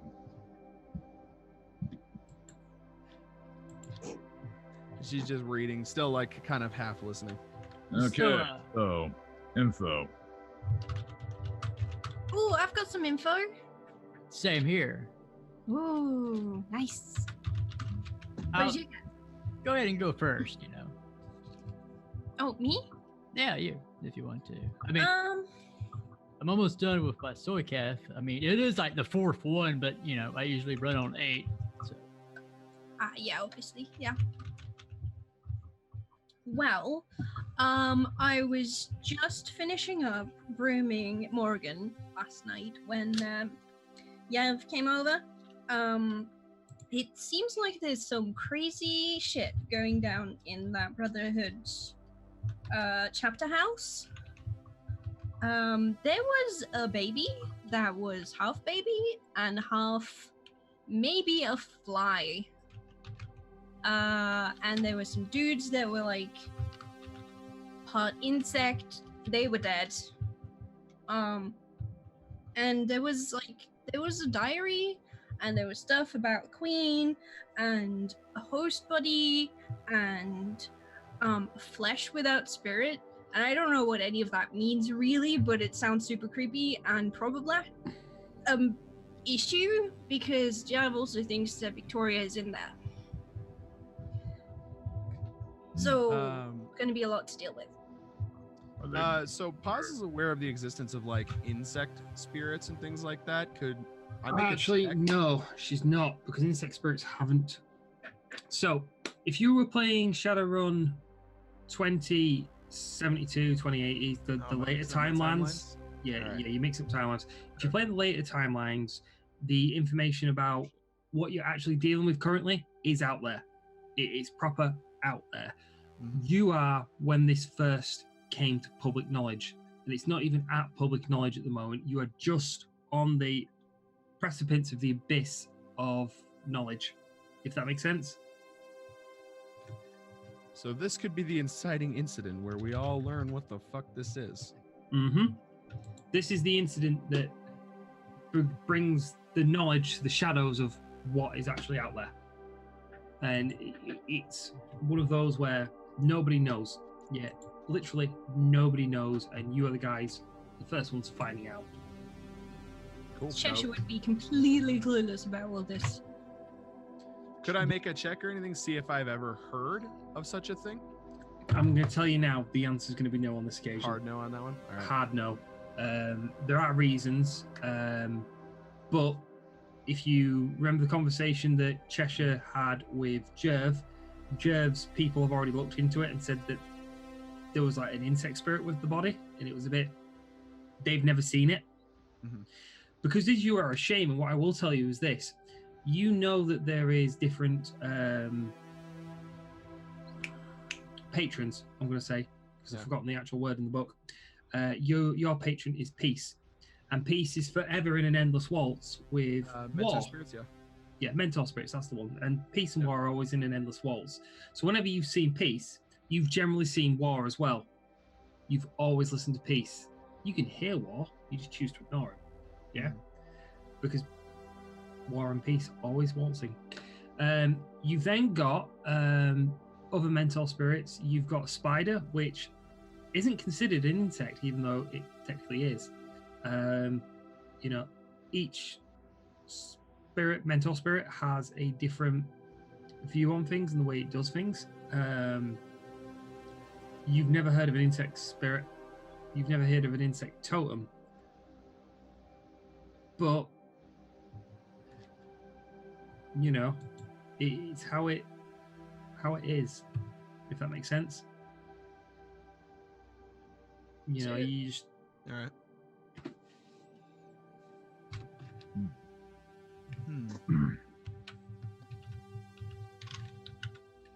I don't know if I would have. Did Jeff? Did he take the pictures and stuff with him back, or did he give them to me? No, he gave them to you. Okay. He'll send you, if you wanted them, he'll send you a copy. You just message him and go, Jeff, can I get a copy of those photos?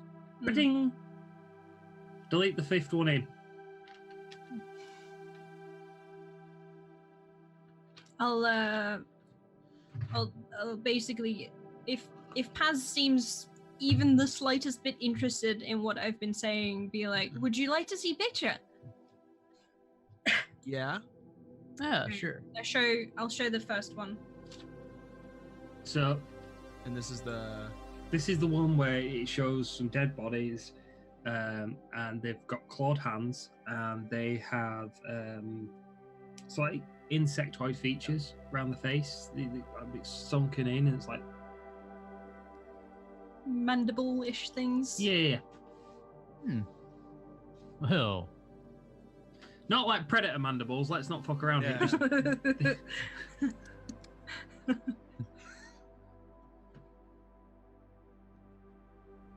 Yeah, well, That's what we're looking at. So, yeah, I don't know what they are, but we might run across some, and I think they might be troublesome. so shoot her on sight and everything. Maybe? What do you think, Dahlia? Hmm. Are they I'm keeping crazy notes right now. intelligent? I don't know. I haven't met them. One of them seems to have written a diary, but it's a bit vague, and I don't know if. I don't know if the body things are intelligent. I guess Where'd we'll you get this? Oh, friend. I would say, when it comes to casting judgment, we survey first. Then we punish the wicked. And we save the innocent. No matter how grotesque something might be, it still might have, a soul. It still might not be wicked, despite its appearance. Oh yeah, I don't think that just because they look weird, they're not nice people, but I think they might be trouble. If they are I'm not trouble, saying we should kill them or anything, but I think we need to be prepared that these guys might cause us some issues. well, I still don't know if they're a demon or not. I don't know. I'm an exorcist. So, But I think Victoria is in there somewhere, and I don't know that she's innocent. Probably not. I don't think anyone is. But she is the innocent that we're supposed to be looking for. So, What about that Patrick guy? By the way, quick question. oh yeah. What was his last name again? Because I have it written down as Patrick Bamba? Bamba, and I Bamba. put next to it parentheses ER question mark because accents. I've got Bamba written. Now is it la la la la la bamba or is it It's end in an A or an R? oh god. Right. Okay. Let me just check Does the book it because matter? I didn't write that name down on the whiteboard because I'm intelligent. I got Bamba.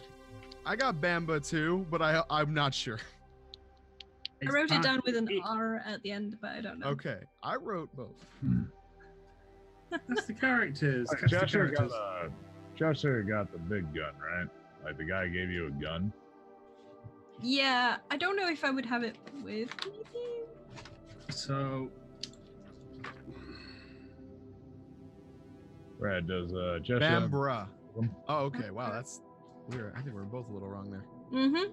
well, I dyslexic and ask me to Yeah. read. It's a good idea. There we To go. be honest, as long as we all It's know there. which dude it is. Basically, I just need to know that I'm not saying the wrong name the whole time. Yeah. The thing We is, need anything on that Bambra guy? Wasn't mentioned.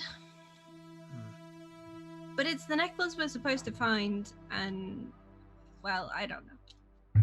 What have you got, Clutch Bunny? You said you had. Yeah, Clutch Bunny will, when you're asking that, will take a seat and then kind of be like this, looking cocky, going, "Well, I was doing my thing, and everything, and I got a hold of where Victoria Dilling is, and also where she's got her storage stuff." Then he'll relate, "Yeah, it's in the Red Barons, the chapter house of the Universal Brotherhood." And also, I got the sweet connection to the AC and other programs as well. So we can make it profoundly uncomfortable for them. Oh, yeah. And yourselves if you're not careful. Well, that Yeah. matches what I got then, because Because I was told that she was there as well. And if that's what you found, then she definitely is. Mm-hmm. So then I never heard anything back from my contact either about our Patrick friend here, right? Or Victoria, for that matter. Because I think we all contacted our fixers. I don't think most of us heard anything back, right? You got rats in your wallet, DJ.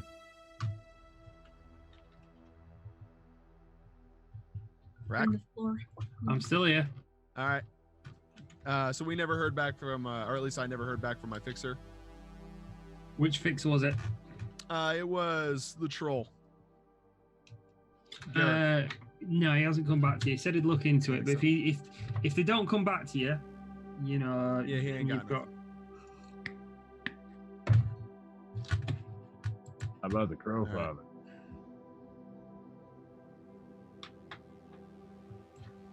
Probably nothing. hasn't come back to you. All right. It's been slightly less than a day, I guess, since those Yeah, rules yeah, went it's out. been slightly less than a day, and in all fairness, it's one of those. The fact that you've got the information you've got is really good. A damn miracle. All right. So, Oh, and Cheshire Bee's like, oh, and Ursula. I can't remember when we found her name, but she's dead. Why is that? Yeah, that sounds familiar. to me You too. found Ursula's name on Bamba's computer. That's right. Question, GM. Do I get my edge back since we rested, or is that per game? That is a really good question. So what I'm going to say is you can have 2 edge back. Okay. Isn't it per sleep? yes, it right. would work like spells per day in D&D. Right. Okay. So, Edge in 6th edition has completely and utterly changed. Completely and utterly changed. And I still haven't got. Basically, as I've said to you guys, because we are moving to 6th edition. As soon as I get a copy of the PDF or the rulebook, whichever one comes first, I know Edge has changed. So you now start off with an Edge pool, like you do now, except for you gain it for like really good role playing and other things, you know, good dice rolls and stuff like that. It's just you gain it. You can retain a maximum of 7, but whatever your current Edge rating is where you start at. Okay. And maybe it's L'Oreal or maybe it's Brew Manchu. Maybe it's brew. What? Never mind. You're brushing your hair. Oh, sorry. All good. So let's see about this then. So what we'll do is we will give you 2 essence edge. We'll give you 2 edge back for today. Okay. And then I will endeavor to try and convert the 6th edition Shadowrun system, or remember the 6th edition Shadowrun system from the quick start rules over to the 5th edition rules, and we'll. Okay, and I know humans are supposed to get the most edge, and Yeah, which is already set into your stats. gotcha. Okay. So I got that. Okay.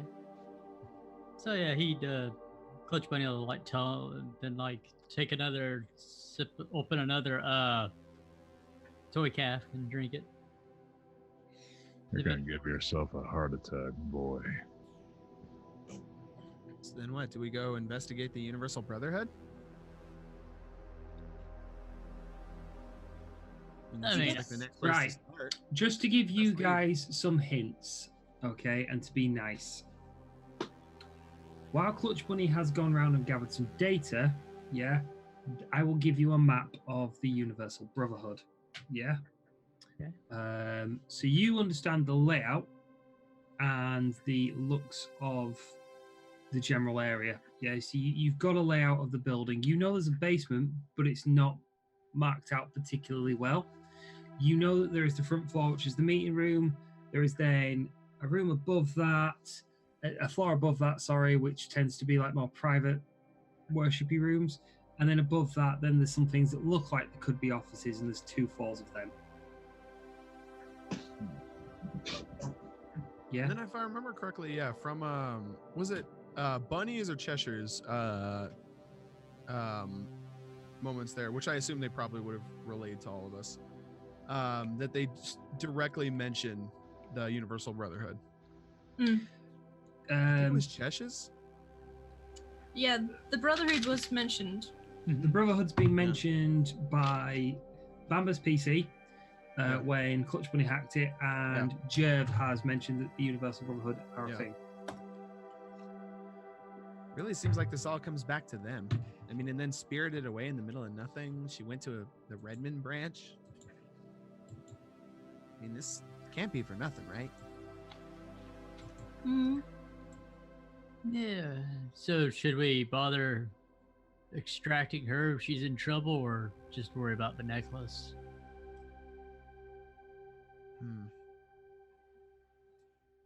Depends whether she is in trouble. Or she is the trouble? I mean, what are the chances she has it on her? Right. So you know she won't have it on her because there is a storage location in the file that told you where the necklace is. Had the location. Yeah. You know it's downstairs. You know it's downstairs in the storage room. Storage room 1 or something. We might not even have to worry about her if we get in, get out.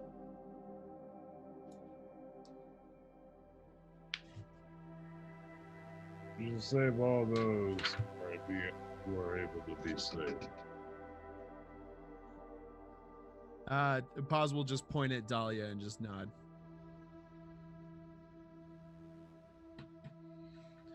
All right, then.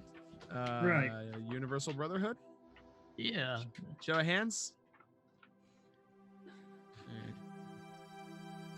What are we gonna do, how are we gonna do this? Right. So, just to give you guys some pointers, and because you are a new group, I am gonna give you a bit of a push in the right direction to help you out with things. You do not have to return this necklace until Friday. It's currently Thursday. Yeah. You have a map of the place. I just need to cover up that so you don't get the key. Okay. So you have this. Yeah. That is the first floor. That's the stairs to the offices upstairs. You believe that's the stairs to downstairs. Yeah. Our entrance is over on the leftmost side. I think your entrance is here. All right. Again, that's upstairs. That's upstairs. Offices, toilets, like a meeting hall. Downstairs. Yeah, up and up. So you've got that. You know that. You don't know how many security guards are going to be there. You don't know what they're armed with. You don't have that information. Ah, shit, you do. Because Clutch has that information. Bollocks. Okay. There goes the element of surprise. Okay. The security guards at the Brotherhood are armed with Ares Crusader machine pistols. You don't know what they're... Right. Officially, they are armed with regular ammo. That is what the paperwork says on the thing. However, you already have had an experience with the Universal Brotherhood, and they didn't send the guys in with regular ammo. Totally normal ammunition. Totally. Okay. The Universal Brotherhood counts as a A-rated corp, so they have jurisdictional rights to defend their property and stuff on site. They can shoot at you on site. Yeah? Are they allowed to pursue us off-site? No. Okay. Once you are off-site, you are free. However, that doesn't mean that they won't fire at you from the door. Yeah, obviously. No, I'm going to stand just past their boundaries like, heh. Well, it's like... And you've all heard the story of Jimmy Jacks who got shot in the forehead because he did that. Bang! Brains out all over, and they dragged his fucking dead body back in. Couldn't do shit. Wasn't a runner very long. Is this a warehouse or? No, it's church. It's another sort of like church building. It's not like a traditional church, which tends to come in the shape of a cross. It's just like it's a office building that's been done out for the purposes of gatherings. It's kind of like the place we go for an alcoholics meeting.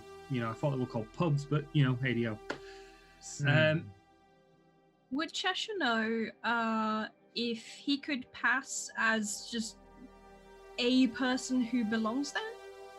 Well, to be fair, as Cheshire will know from their experience with the industry they work in, not the Shadowrunning industry, the other industry that they work in,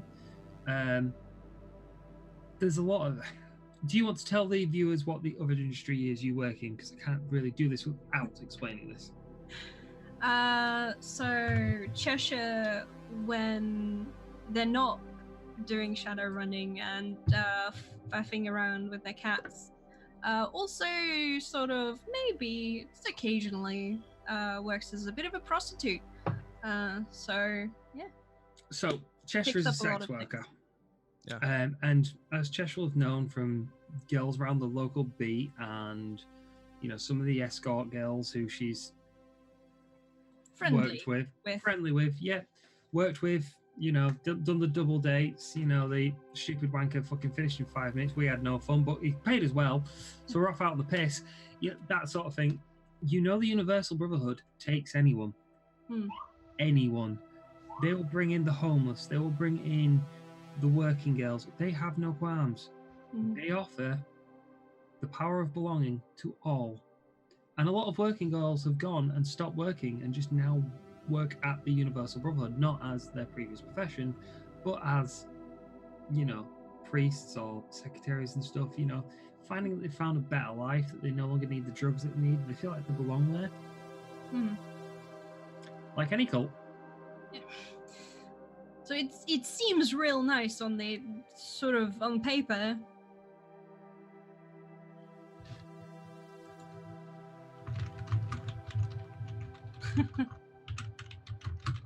So they'll take anyone, huh? What do I understand. To get in if we want to join? I mean, it seems plausible. How welcoming are they to newcomers? Is it like a whole you have to be initiated for a week kind of thing, or can we just kind of walk in and tour the place? I haven't really tried, so I'm not sure. But I reckon we could get in the door by just being like, "Hi, I'm interested in your thing. Can I come inside?" Now, Clutch Bunny has this moment of remembering this little annoying white sprite going, "Our meetings are at." Well. Please feel free to come down. Thank goodness for photographic memory. Hey, that's the reason why I checked your character sheet. Yeah. All right. Oh, by the way, this is what time the meeting is. You'll relay that message too. That seems like a good way to get in. It doesn't cause any trouble. And we can also bring some gear in, I suppose. So, Yeah, just be subtle. I should go. kind of look around. Or one of us goes in and then lets the others in with the gear. Make it work. I'm Was a there people anything person. that I looked can get like in a there? back door on the... Rock, what's all the different ammo I have? You have pretty much everything. You have tranquilizer ammo. Yes, you do, and you have some chemicals for it. You have it right. You have injector rounds. You have 100 injector rounds for 2 of your guns. One of them being a pistol, one of them being a rifle. So you've got 100 pistol rounds you can use to fire out. You've got some chemicals that you can use to tranquilize people. Yeah. So you'll be able to do that, but you know that it takes time to tranquilize people. If you wanted to knock people out, you would probably take gel rounds and you would take a silencer and just go with a semi-automatic. And funnily enough, you picked up 2 machine pistols with silencers on when you went to Bamba's office. Well, it's either these or a bow. and the machine pistols are much easier to hide. So yeah, so you recognize these two pistols that Dahlia picked up, and like, never seen this gun before, and then she goes like she shot a couple rounds and it flew off, and then she's like, okay, and then she did it again at the target, and beams in the head, beams in the chest. All right.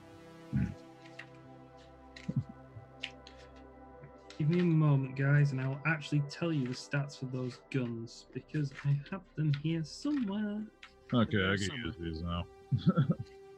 Right, okay, so firearms, heavy pistols, machine pistols. Okay, it's an area. They have a stock, or they just like? Are they Give like? me a second.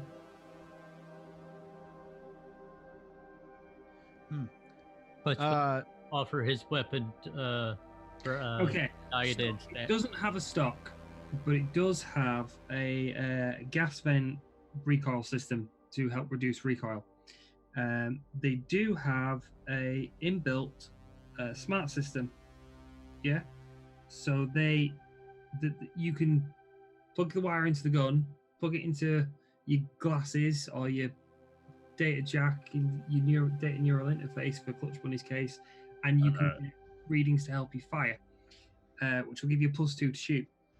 Yeah, so Dahlia sees that jack. He's like, I don't have one of those. Throws one of the guns at Clutch Bunny. Here. Hey, thanks. How about this one? And he'll let Dahlia expect his weapon, which is the Ares Viper silver gun. So, all right. So she takes a look at it. Right. The Ares Viper silver gun can't fire anything other than the ammunition it takes. It can only fire standard ammunition. So, and that's basically a flechetted round. So it's loud, it's loud, it's lethal, it'll make a mess. And if you want it to go in quiet and tactically, that's not going to be good for you. It does have out of game. It does have a -4 modifier for the perception roll because it has a built-in suppressor to that particular gun. Kernel suppressor. Mm-hmm. It's a very intimidating gun, but can you fire it? Yeah, sure. I can give it a go. So, which one you want to aim at? Any thing? The head. So I guess roll. Yeah. So. Going for it.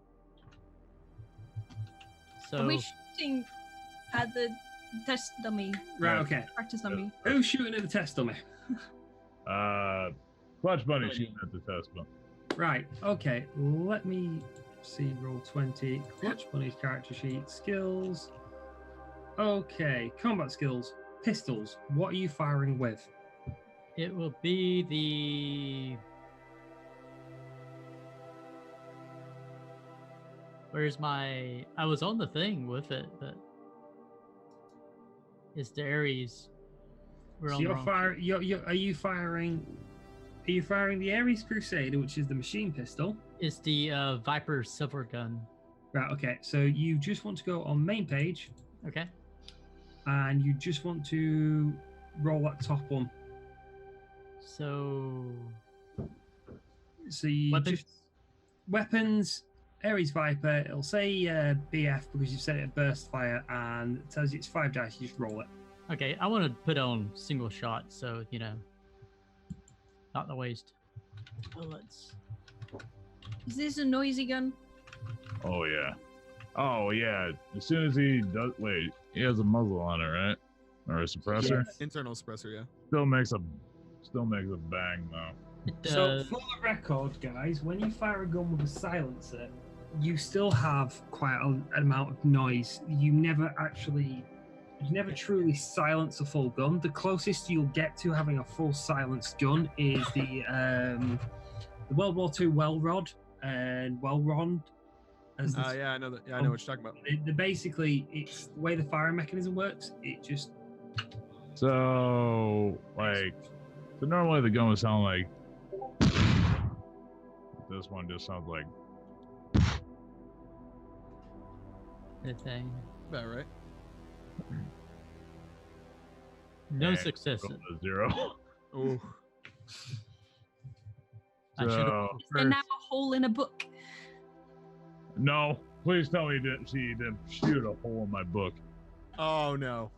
right. This is Hang how on, Clutch hang Bunny on, died. hang on, because I'm not on the right bit. So 0 successes. Oh shit. Okay. So this was burst fire. She said it's single fire. Yep. He said- Yeah. Oh, you said it's single fire.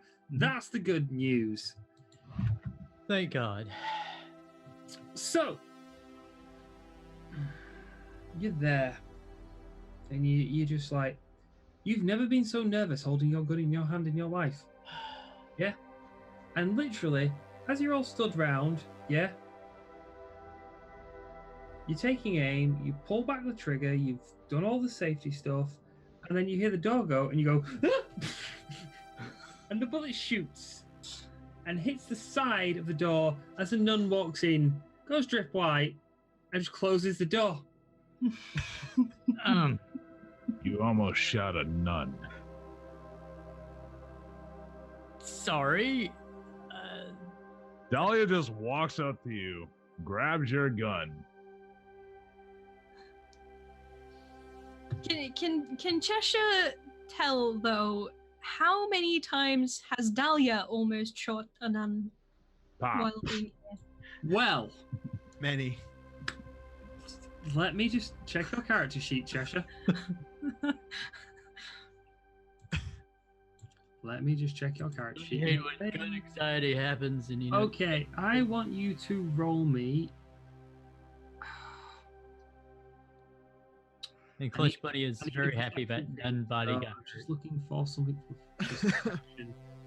Because there isn't a combination of perceptions, so it's not in Not knowledge. judge intentions. Good. We're good gonna thing. roll this, yeah, buddy. roll this judge intentions for the purposes of thing, because judge intentions. Actually, no. Roll me 4 dice, because I'd say it'd be intuition and willpower. Okay. Intuition and logic. Sorry, so it's 4 dice total. Roll as 4 dice. So /r space 4d6. If you. Okay. You get 1 success, so you can tell that this isn't the first time this has happened. Hmm. But she wouldn't answer it if you wanted her to tell you the truth. Yeah. Cheshire would just grin like, that nun looked like this might have happened before.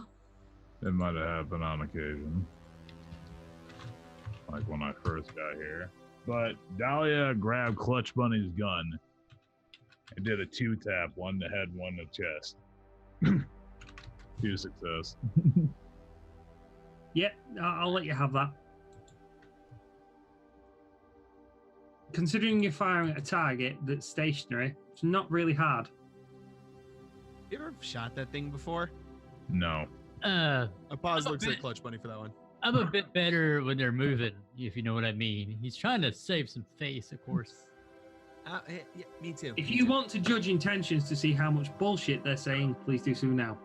I'm gonna go ahead and allow his bullshit. I to am slide. not gonna allow it. Judge intention. Etiquette 3. I'm trying to be diplomatic. So What? Dahlia just looks at him.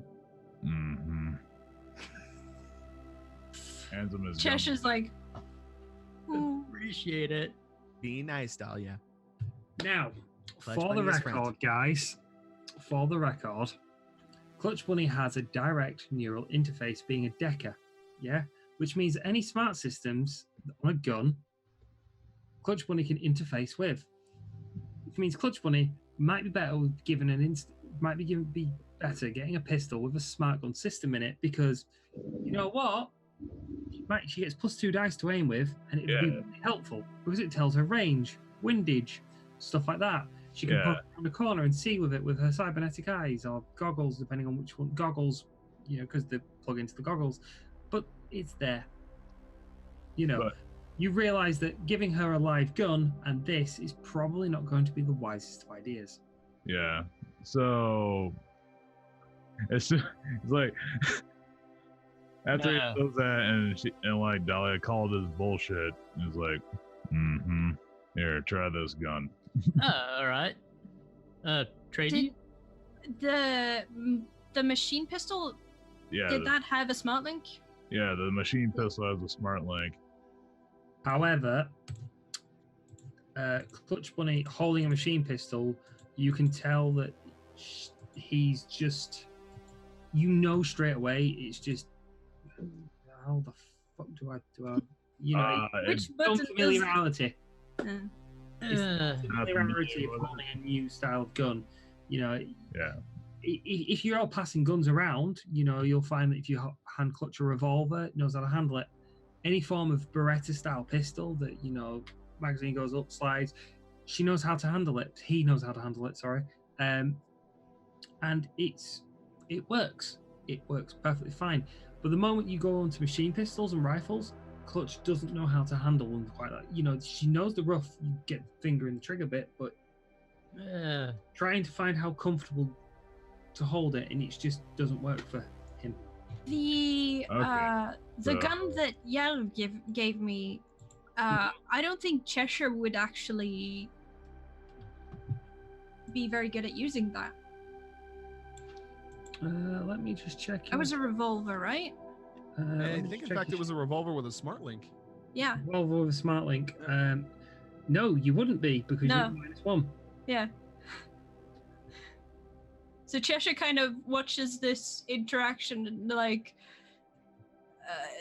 Cheshire's not very good at guns generally, and kind of he can tell that there are differences, and all right, so okay, fine. So Clutch, you want one with a smart link, right? Yeah, that'll be helpful, Would this one be useful? I'm gonna dig out the revolver and be like, sure, let's give it in front of you is a custom-made Super Warhawk with a lot of engraving. Okay. All connotations of death, spirits, wraiths, ghouls, vampires, it's all on there. Smart link thing's on the bottom. And when you kind of get your cable out and you connect it up and you take a minute with putting your goggles on and adjusting. Don't put your goggles on for purposes of this, because you've already said it can leave Gotcha. you. Yeah, But on they go. The readout comes. There's no windage. You know what the range is. It tells you that if you're aiming at this, you don't need to adjust your aim up. It gives you all that information, and it'll give you sort of like a red dot sight, red dot line for where you're going to be firing from. So you constantly got that in vision as you go along. You've got a line to fire with, so and if you sort of look out the window and aim at a bell tower or something, it'll tell you that you need to aim further up.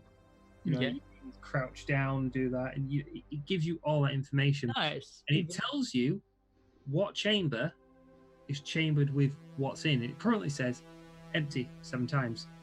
Okay. If you stick some ammunition in, click. Okay. Regular. And you change them out. You change them out just to test it, and you put some stick and shock in, and it says stick and shock. And then when you try 1, 2, 3, 4, 5, 6, 7 of a bit of everything, like a Russian roulette style, it'll load all those up. And you then notice that you can go I want stick and shock. The barrel moves. I want extra explosive. The barrel moves. I want APDS. The barrel moves. It will load up the next shot you want because it registers that ammunition. Have you named? So what you're telling me is it's a lawgiver from Judge Dredd. Not quite, but not far from it. The smart guns will tell you what's equipped in them because it registers the ammunition. But it will not. If you've equipped it with regular ammo, it's only going to fire regular ammo. If you mix the clip, it will fire it'll fire what you want. But if you want it to, say the bottom half of your gun you've got a 20-round clip, 10 rounds of regular, 10 rounds of hollow point. You want to fire the hollow point, it will eject the 10 rounds of regular to get to the hollow point because you've asked it to. But because it's a revolver, it'll just spin the chamber to get to whatever spin it the needs. chamber. Yeah. Gotcha. It's So, a lawgiver. Clutch Bunny will ask Tesher, so have you named her yet? Or I think she might have a name. I think Gun that I was was given it Yeah. to deal with the bug things, but I'm not really. I don't. And Cheshire kind of does shows her side spurs and like, "This," but she does remind me of McCoy, my cat. Macaulay? McCoy. All the deathy stuff on the. McCoy is a bit of well, she likes to hunt and kill and drag dead things around. All right, then I got a name for it. Cobra cat. I'll call him McCoy's Roulette. That's a very nice name. All right, out of character, how would I fire this? Because I don't remember what kind of pistol it was. Right, okay. So what you have been given is Brings out big ass black book. I've got to. It's all in here. Yeah. So Cheshire fishes out a little pouch with all the ammo. right, But, it's a Ruger Super Warhawk. Super Warhawk. For the record, the real life connotation of that gun is the Ruger Red Hawk, I believe. And the Smart Link gives a +2. I believe so. Can that gun shoot a 45mm bullet? It can get bigger than that, to be honest with you. And at 50 caliber, 50 mil across. It's a 50 caliber bullet pistol. Yeah. Well, you think about it, that's what the Desert Eagle is. It's 50 caliber. Bedtime. Wake up time 9:15. Whose was that? Who's yelling? Thank you, McCoy. Thank you. As you obviously see that the ghoul used the gun for a alarm clock. Everybody points to the person who's smiling with a pen in her mouth, going, "I should have turned that off." Wait. It's my reminder that for a normal sleep day, I should have gone to bed by now. Yeah. I'm on the character sheet too, ready to fight. I'm just trying to find the rules for. My raccoon as a base to where the fuck Cheshire is. There. I can give the ammo that the silver gun has too, especially to. Well, hang on a minute, because the silver gun can't use that ammo, so I need to swap that over to another gun for you because Okay, I messed up. Poked a brew. gotcha. Why'd you poke me? Just- I do have Because some rounds of. I have infinite power all in this right. box. So you all so you have some grenades and you have some. Like, I pissed for a second. It was funny. And I can't find the rule for cyber fucking links because I'm organizing. We're doing the pre-run shit for like blowing people up.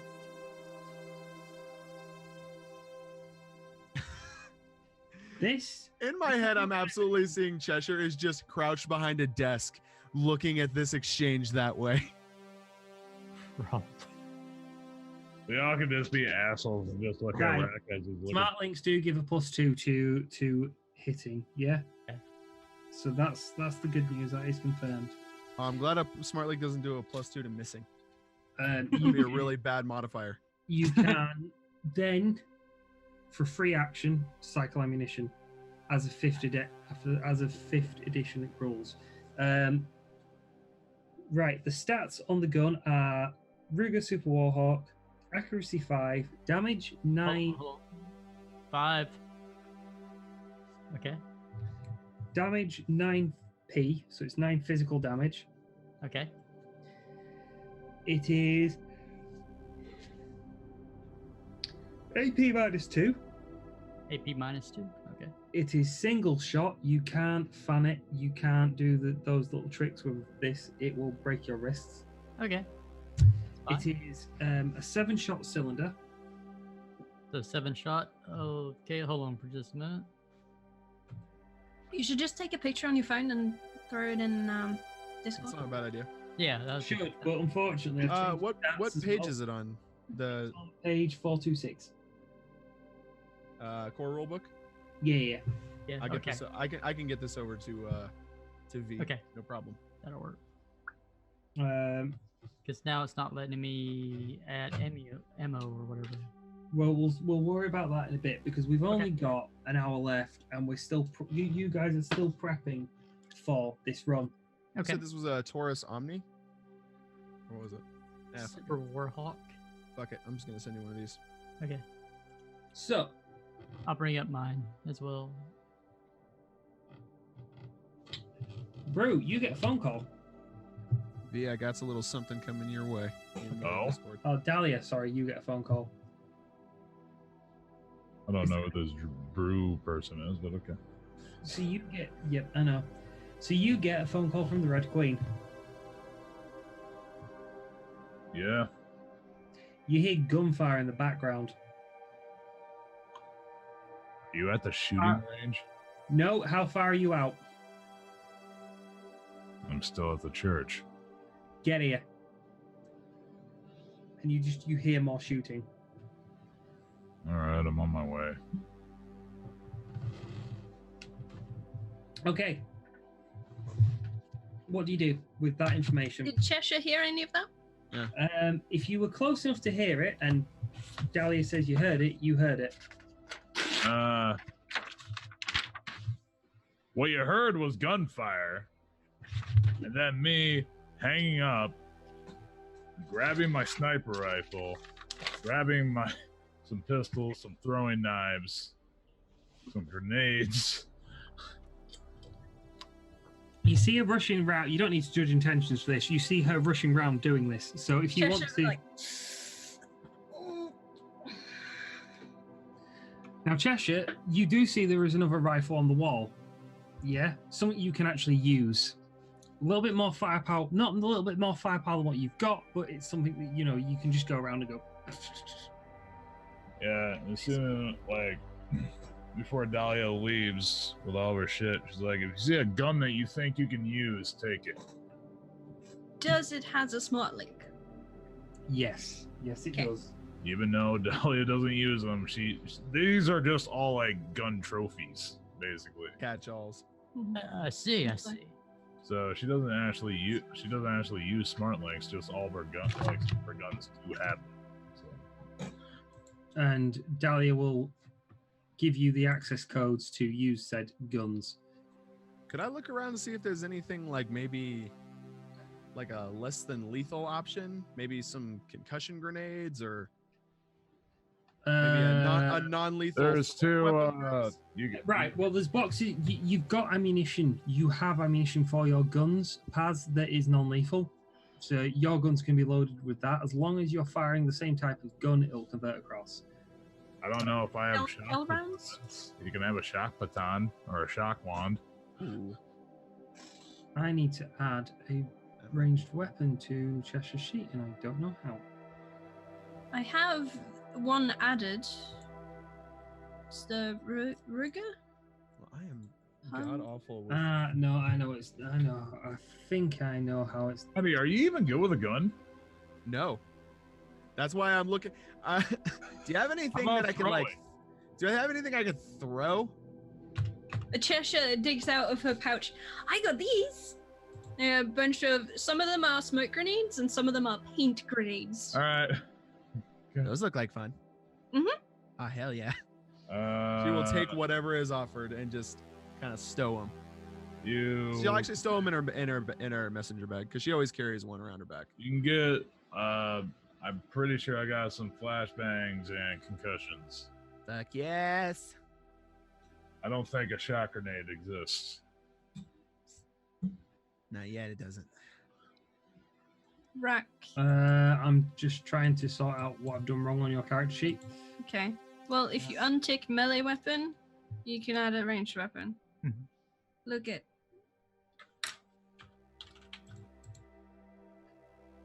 All right, so you just Those are have my spurs. My spurs are not ranged weapons. Thank Right. I'll tell you what. Just bring up a thing so I can type in your thing, because Raksha is struggling really badly, And you know, Scroll down a little bit. Do you see the field that says here? ah, right, wonderful. So for the record, chat, the GM decided to run around and do something fully prepared. What bullshit is that he's speaking? Not. Bonus accuracy. That's not gonna have what I need. Accuracy is 5. Gonna nada. Damage value is 10, not 100. I'm not giving you that much damage. Jesus. No. But please do. I mean, You could.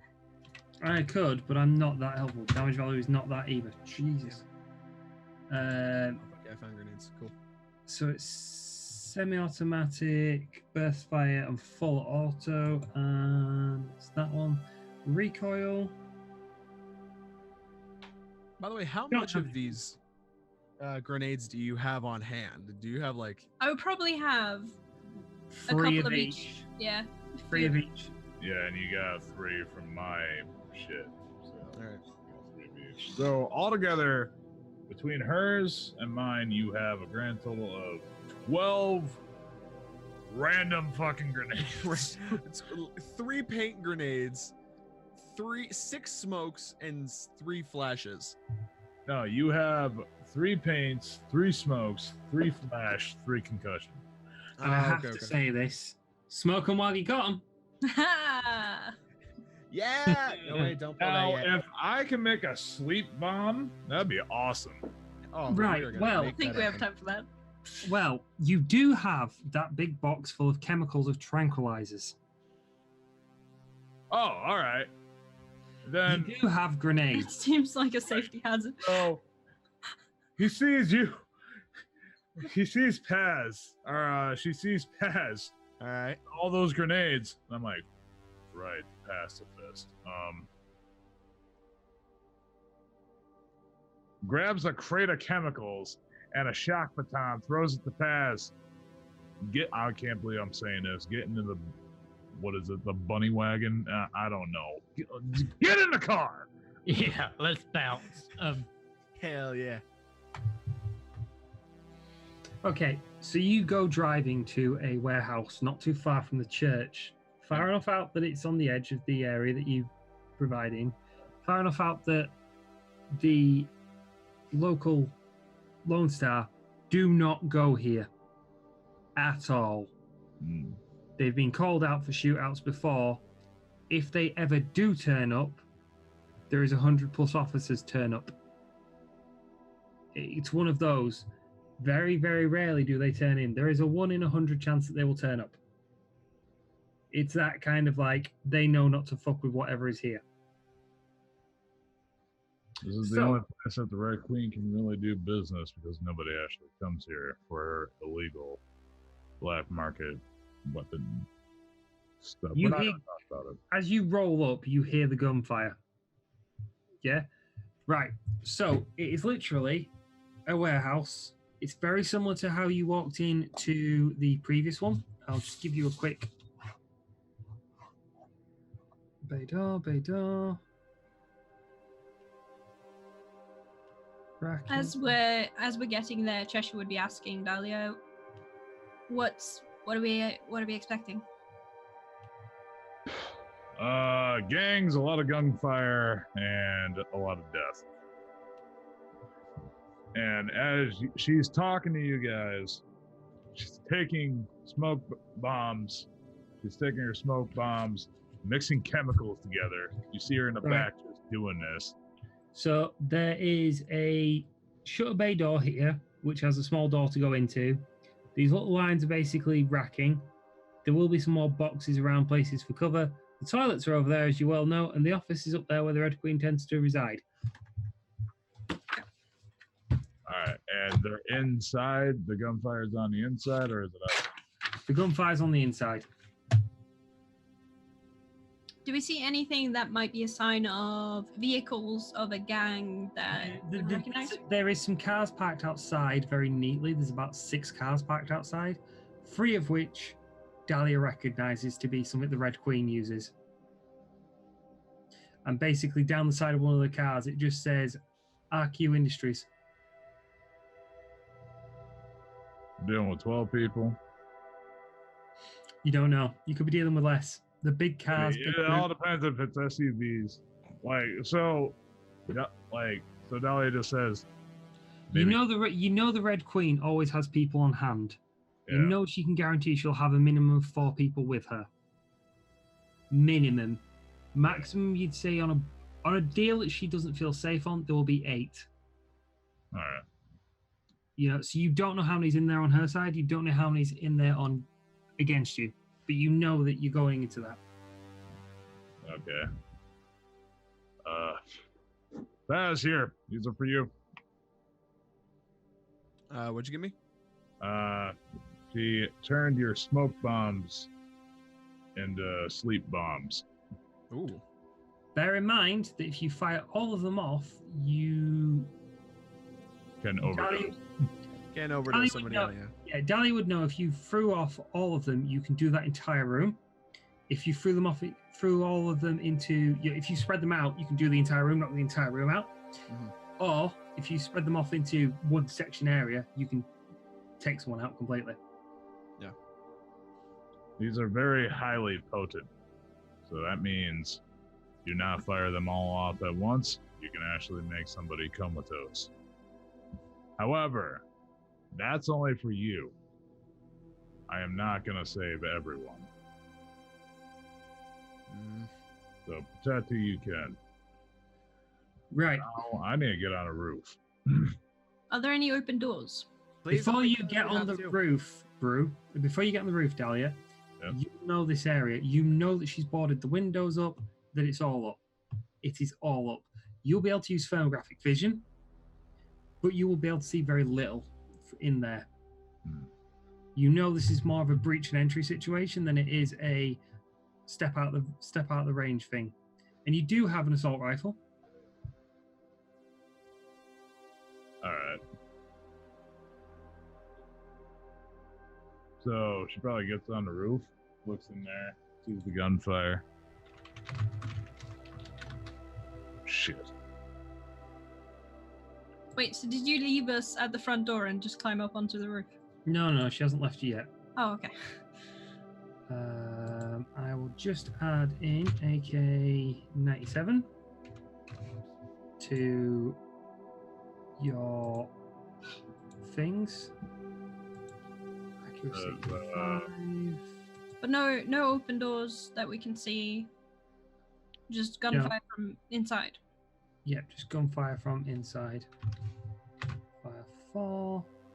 Mode reach. Okay, there you go. You've got the new gun on your character sheet. All right. I say new gun. It is in your list, but it's at the bottom of the thing now. So are we at like the shuttle or the bay door, or where are we at? Yeah, you're at the bay doors. Dahlia will have basically turned around to you and said, "Put a hand on my shoulder," and I will enter. You guys will follow, and we'll go from there. Hold on a second. Could I try to detect life and get a feel for how many people are about where they are? Yes, you can. Would very much like to do that. Good idea. Actually, I forgot that Paz can do that. Yeah, it's almost like I'm a support member of the party. I'm gonna be real with you. I'm not used to having support. I gotta be I gotta be efficient. Like every time I play a game, that's what Dahlia is efficiency. Yeah. Well, See, that's interesting. I'll tell you the truth. I'm not much of a damage dealer, but I'm a great buff and debuff character. Okay, this is where my comment about Paz's character comes about, and you need to remember this, because I'm sure 3 of you can get this joke. Wonder Bra, lift and support. A little bit. So I'll go ahead and do that at I'll do that at Force 3. Am I getting any situational modifier? Maybe because we have a map of the area. I want you to do you're short on time. I want you to do this at quick casting. Quick casting. Yeah. Okay. Which will knock down your dice pool because fast casting. All right. So fast casting at 3. 3 successes. Okay, incoming drain. So you now take 1 point of stun drain. Yeah. Oh, And it's actually 4 successes.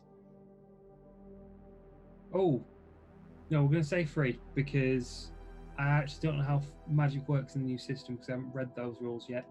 All right. So what we're going to say is 4 successes.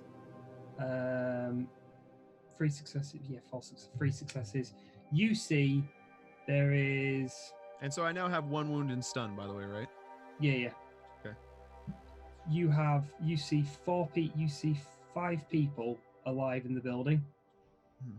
2 of them firing from a crate, and there's 1 on the floor holding an arm. Okay. I'll go ahead and relay their positional information to Dahlia and everybody else as well, but specifically to Dahlia so she knows exactly You know where that to look when she busts once you go in the room, you know there are 2 people in front of you firing upwards to the office direction, which is where the Red Queen normally stays. 2 right inside firing in office. Can Cheshire take a look at 1 the door wounded. and see if they can open quietly, so we can surprise these people? I was actually gonna see if I did a sneaking roll, could that affect them all, being that they're staying with me? Right. So what I want you to do, guys, is I want you to all roll initiative because we're at that point where your next actions start the combat phase. All right. Can I ask a quick one more question here? Yeah, Because last sure. time Detect Life gave me this information, and I don't know if that was because it was rolled well or not. Can I get a sense of any cybernetic enhancements on these people? None. None. Okay. Damn. No, I cannot see any, or there are no. You cannot see any currently. You've quickly cast it, and you're Good to know. you're looking for life. You've detected that there is life. Good to know. Cool. Thank you. Fucking there's initiative. Yeah. Just Okay, like, so I rolled. That's 6. 14. 0 initiative. give me a Oh, second. I should use my bloody frickin'. Right, then re-roll with your freaking things. But you need to. Right, give me a second. So I don't know how to actually add that when I I roll. will add that one for you. So Val is 14. Matt is 6. Yep. Brew Not- is 12. Very And bad. now I go to Cheshire and I go to reaction. You get +2, I believe. Espresso? What the hell do you mean, espresso? And you get. Is it 2d6 or 3d6? 3d6, I'm going to say. There's like 80,000 Magic things rolls. going on. I gotta fucking think.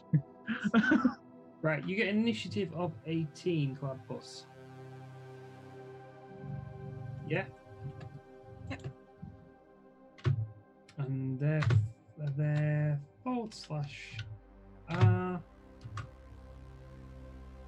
1d6 plus 4.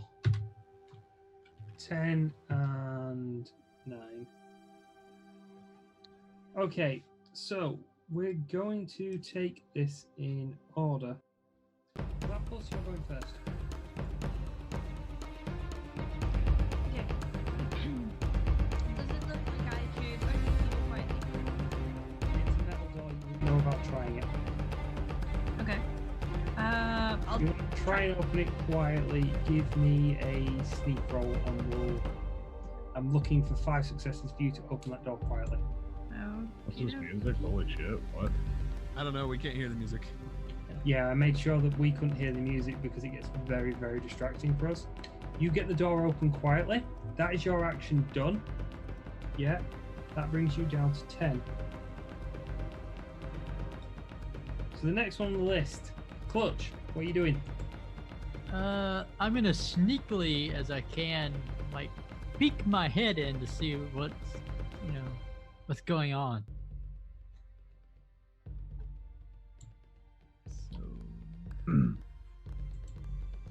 So what you do? You're just peeking in to look. Right, okay. So you do that, and that's your action done. You can see there's 2 people in front of you. Okay.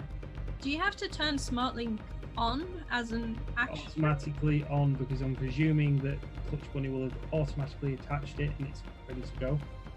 Okay. And if you've got a smart link, which you can have a smart link plus because you've got cybernetic eyes, I'm presuming it's automatically connected.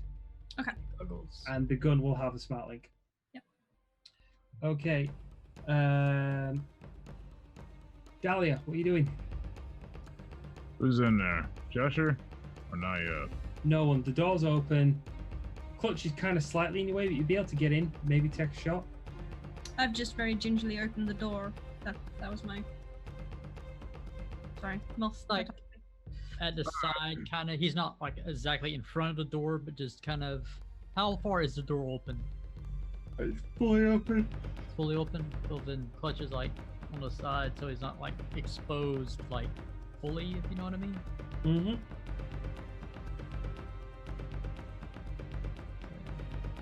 Okay. Looks at Paz. Do they have headgear? Say that again? Do they have headgear? Nope. They just look street punks. So didn't see any. Dahlia reaches over to Paz, grabs a concussion grenade, Right? throws it in, kicks the door shut. Okay, that's your action done. I want you to roll me a throwing attack. Throw? Alright. Yeah. What would that be? Skill? Let me find your character sheet down here. Yeah, throwing weapons.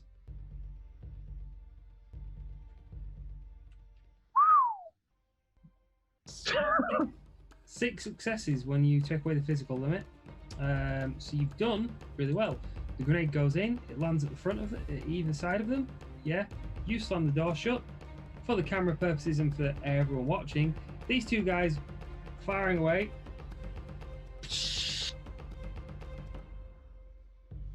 And you hear silence.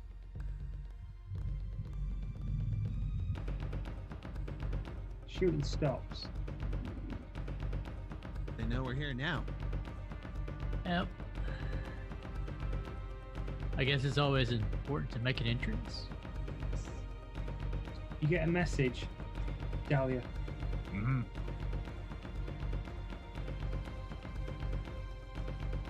Geek them. All of them have been betrayed by guards.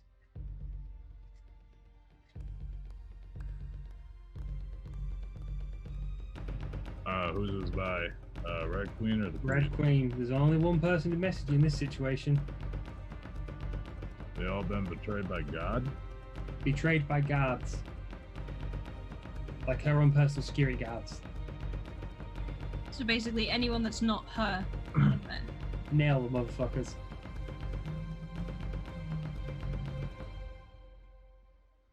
So, she sees her cell phone.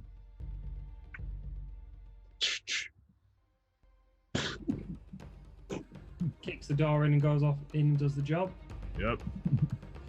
Paz, how would you react to this situation, seeing that, you know, literally just a minute or 2 after the grenade going in, Dahlia goes straight in and on a murderous rampage?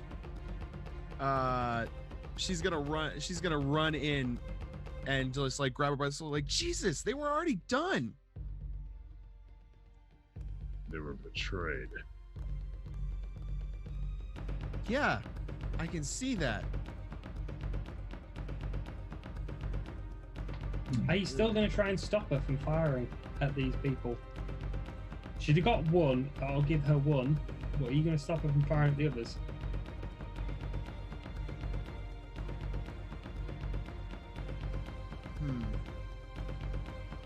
This one's interesting because they are like trying to kill other people. And she does say that to you. She's like... The thing is, though, you are a pacifist. You choose not to commit violence. Other people can. Yeah, I mean, she'll try to talk people out of it, but ultimately, you know. Dahlia does say this to you. Let's put it this way: pacifist at her level especially does have a caveat to it, which is like, you can use violence is acceptable in self-defense or defense of another. It's just never the first option. Do we see? Now the problem is, what's up? Like, I'm just wondering. We're just seeing basically these 3 knocked out. Do we see the Red Queen? Like the person that they were shooting? Don't see the Red Queen. No. So Cheshire doesn't know very much about the Red Queen or these people. Probably wouldn't get mixed up. Just Cheshire's just stood at the door, kind of like. Put it this way. Paz will like just grab Dahlia and try to kind of hold her back for a minute. Like, how many sins before it's too many? I already know how much of a sin I'm gonna bear. And if I have to bear the world's sin, then so be it. You don't have to. So, incapacitate. At least try, for fuck's sake. is there any others in that would be coming towards us now that we've made some racket? You do notice there are dead bodies around the place, you know, on both sides. You haven't got enough time at the moment to currently look around, but you do hear a female voice just shout, "Dahlia, finish it." Why should I let murderers live? Just so they can go out on the streets again, just to murder more? Retribution is needed.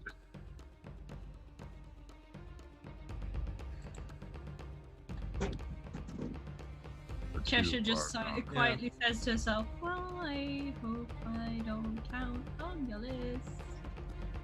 Clutch Bunny just kind of shrugs, while kind of keeping the Band members are only known for two things: at the ready. Sins, wrath, and greed.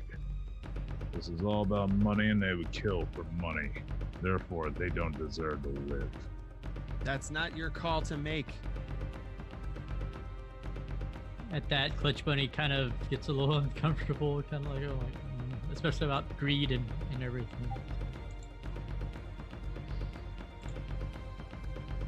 Cheshire just kind of looks a bit vacant. All right, Paz. Put their gun down. Then what should we do? Incapacitate them. Tie them up. We'll decide what to do with them then.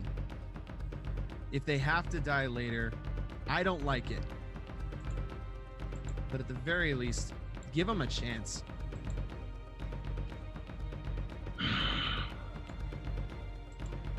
We've all been on the wrong side of a lie a few times, huh? Clutch Bunny will kind of nod.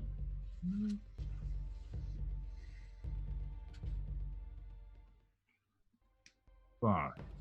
Look, I'm not telling you to let them kill you, but if we have the drop on them, we don't need to fucking blow their heads off when they're already on the ground. They weren't a threat. It's a little much. Though having them on the ground does make things easier, so... But I see your point. Fine, Paz. Drops her rifle. Do with them as you wish. Walks over to the Red Queen. Safe. Is she still there? Are there still more around? Because as far as I know, 2 of them have been taken out. Weren't there more?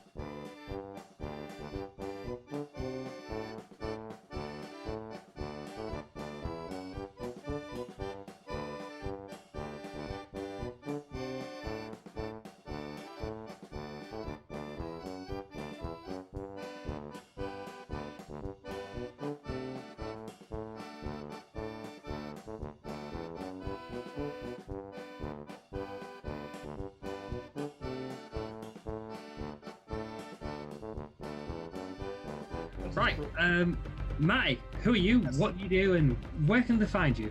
Well, what's up, everybody? My name is Maddie. I'm not in my correct spot right now. I am not actually. Shout outs to Rack. I am not that individual, but I am pretty awesome. I am a master of the game. You just lost it. So I do a lot of different stuff here on Twitch. Oh, I think we've cut away again. Oh my God, we've cut to our proper positions. There we go. Woo! Cool, look at that. So yeah, you'll actually find me at twitch.tv/whatamatty. I do a lot of different stuff here on Twitch. Primarily, I do scheduled content. We play a lot of different games. Right now, we're doing Phoenix Wright. We are doing a multiplayer stream of Star Wars: The Old Republic, as well as Persona 4, which has been a shitload of fun so far. Otherwise, you'll catch me here every Saturday, where I eventually run my own game after this one. And yeah, that's about the gist of what you need to know. If you like live action shit posting and interspliced with sometimes extremely real or deep philosophical conversations, you might enjoy it. Also, if you donate him $25, he has to eat a hot pepper. Yeah, no. Okay, if you donate him $25, he has to eat the last dab, which is like, yes. And if you to him, if you ever want to see someone in pain and go, "You're an idiot, you did this to yourself," donate $25. Just saying, you can also double that. And if you donate $50, dumbass eat and fucking ghost peppers. If you donate $50, oh God, no. you get to watch him. Because you're only going to do this to me if I ever get into the States. You get to watch him hate his life for the rest of the night. Raksha, you're a fucking idiot.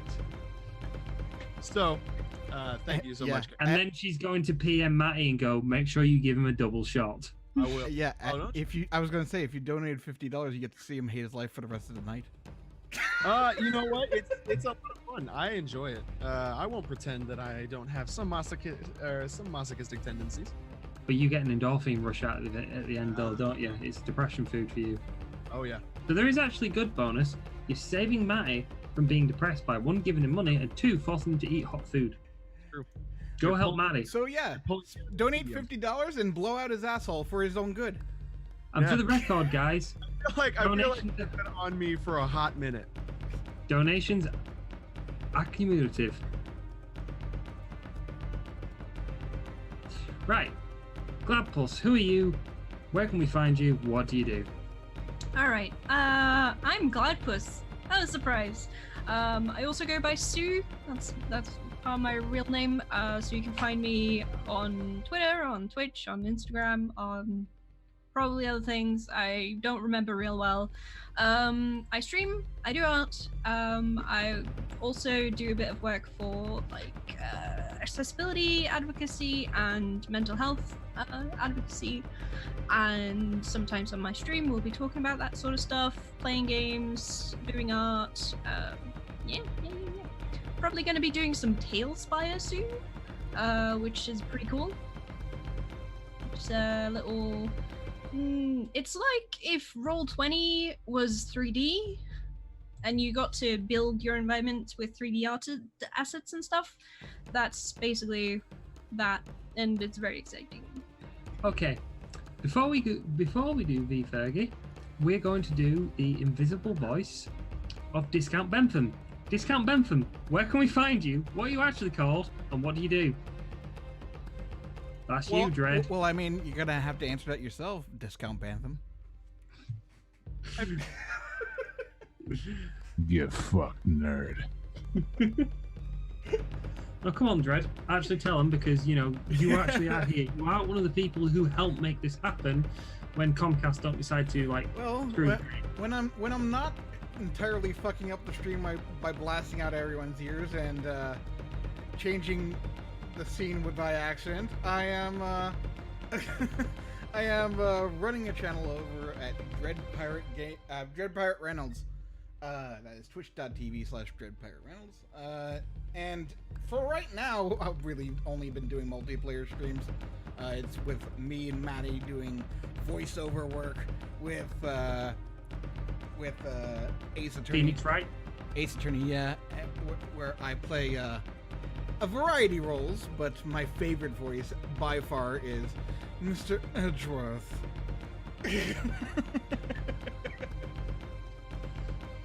And to be fair, you'll also find him probably on a Monday with Matty and Mechjaw doing... More often than not on Mondays, but... Well, You know, it was originally supposed to be, but you know how it goes. But yeah. But other than that, this is kind of my brainchild. This channel. Me and Maddie got this together, and it was my brainchild. But Maddie really helped bring this all together. I cannot thank him enough. He's been such a wonderful help and stabilizing influence on me when I get super fucking neurotic about shit. I look like I work a lot harder than I do. Can you taser him a bit more? Working on it. Developing the technology. I literally just went live and I got rated. There you go. I didn't even type it in yet. Like, hello, 18 people. How the fuck you doing? Yeah, Hatzer, give me a second. I'm on another stream. I'm multitasking. Yo, that dual stream, man. Hell yeah. Get it. Yeah. Well, it's just I got like 8 chats up, right? Like I gotta look at my chat. I gotta wait until RPG raids me so that way I can have my fucking chat on my tablet again. That is frightening. Why Glad. can't I find you? You are terrifying me. Because you're a nerd. No fence around it. There. I wonder if I should send him that photo back when he's on stream. Alright, you just hit /raid Brewmanchu. Yeah, BMCR. I'll do that, but the fucking UI isn't working. Right. Before we do all else, V Fergie, who are you? Where can we find you? And what do you do? Hi, when I'm not nearly dying in the Matrix or shooting up Dahlia's library in the church, you can find me at twitch.tv VFergie, and everywhere VFergie. Twitch, of course, Twitch, Facebook, YouTube, Twitter, Instagram. So yeah, and please follow my Instagram because I post silly crap. So yeah, there you go. It means so enjoy. And what I'm doing now is playing Shadowrun Returns and of course some WoW. And tomorrow I'll be here for the podcast thing. Okay, and finally, I am Rapture RPG. I'm not going to be doing anything other than getting bollockings for all screw-ups today and hiding in my pit that is also known as my green bedroom. Great. I did, unfortunately, you know. I just decided to play Silly Buggers with Brewmanchu, who we wonderfully distracted on stream. Please check the clip. It's wonderful to watch. And with that, next week we'll come back to you. Hopefully, don't ever do that to me again. I will do that to you more often if you keep derailing the game. Be warned. I'm not motherfucker. It's not derailing if it's character relevant. Well, to be honest with you, let's be honest with you. Lads will be lads, and there's a reason why Gladpulse will never get a photo like that ever. So, All right, then what you're saying is this is now a competition to see who can put other people off. Where Gladpulse is going to look at us like a You do not want to. Trust me, you don't want to turn this into a competition, okay? Look at me. I have the nuclear option. I hold all the cards. With that out of the way, I think this is a good. That's as good of a. That's as good a closer we're gonna get this episode. Okay. Character challenge. All right, sounds awesome. So I am gonna have to get out of Zoom and wait for it. And I'm hoping, pray to God that Dread gives me my fucking chat back sooner or later. So everyone, let's go join Brew and cause less trouble.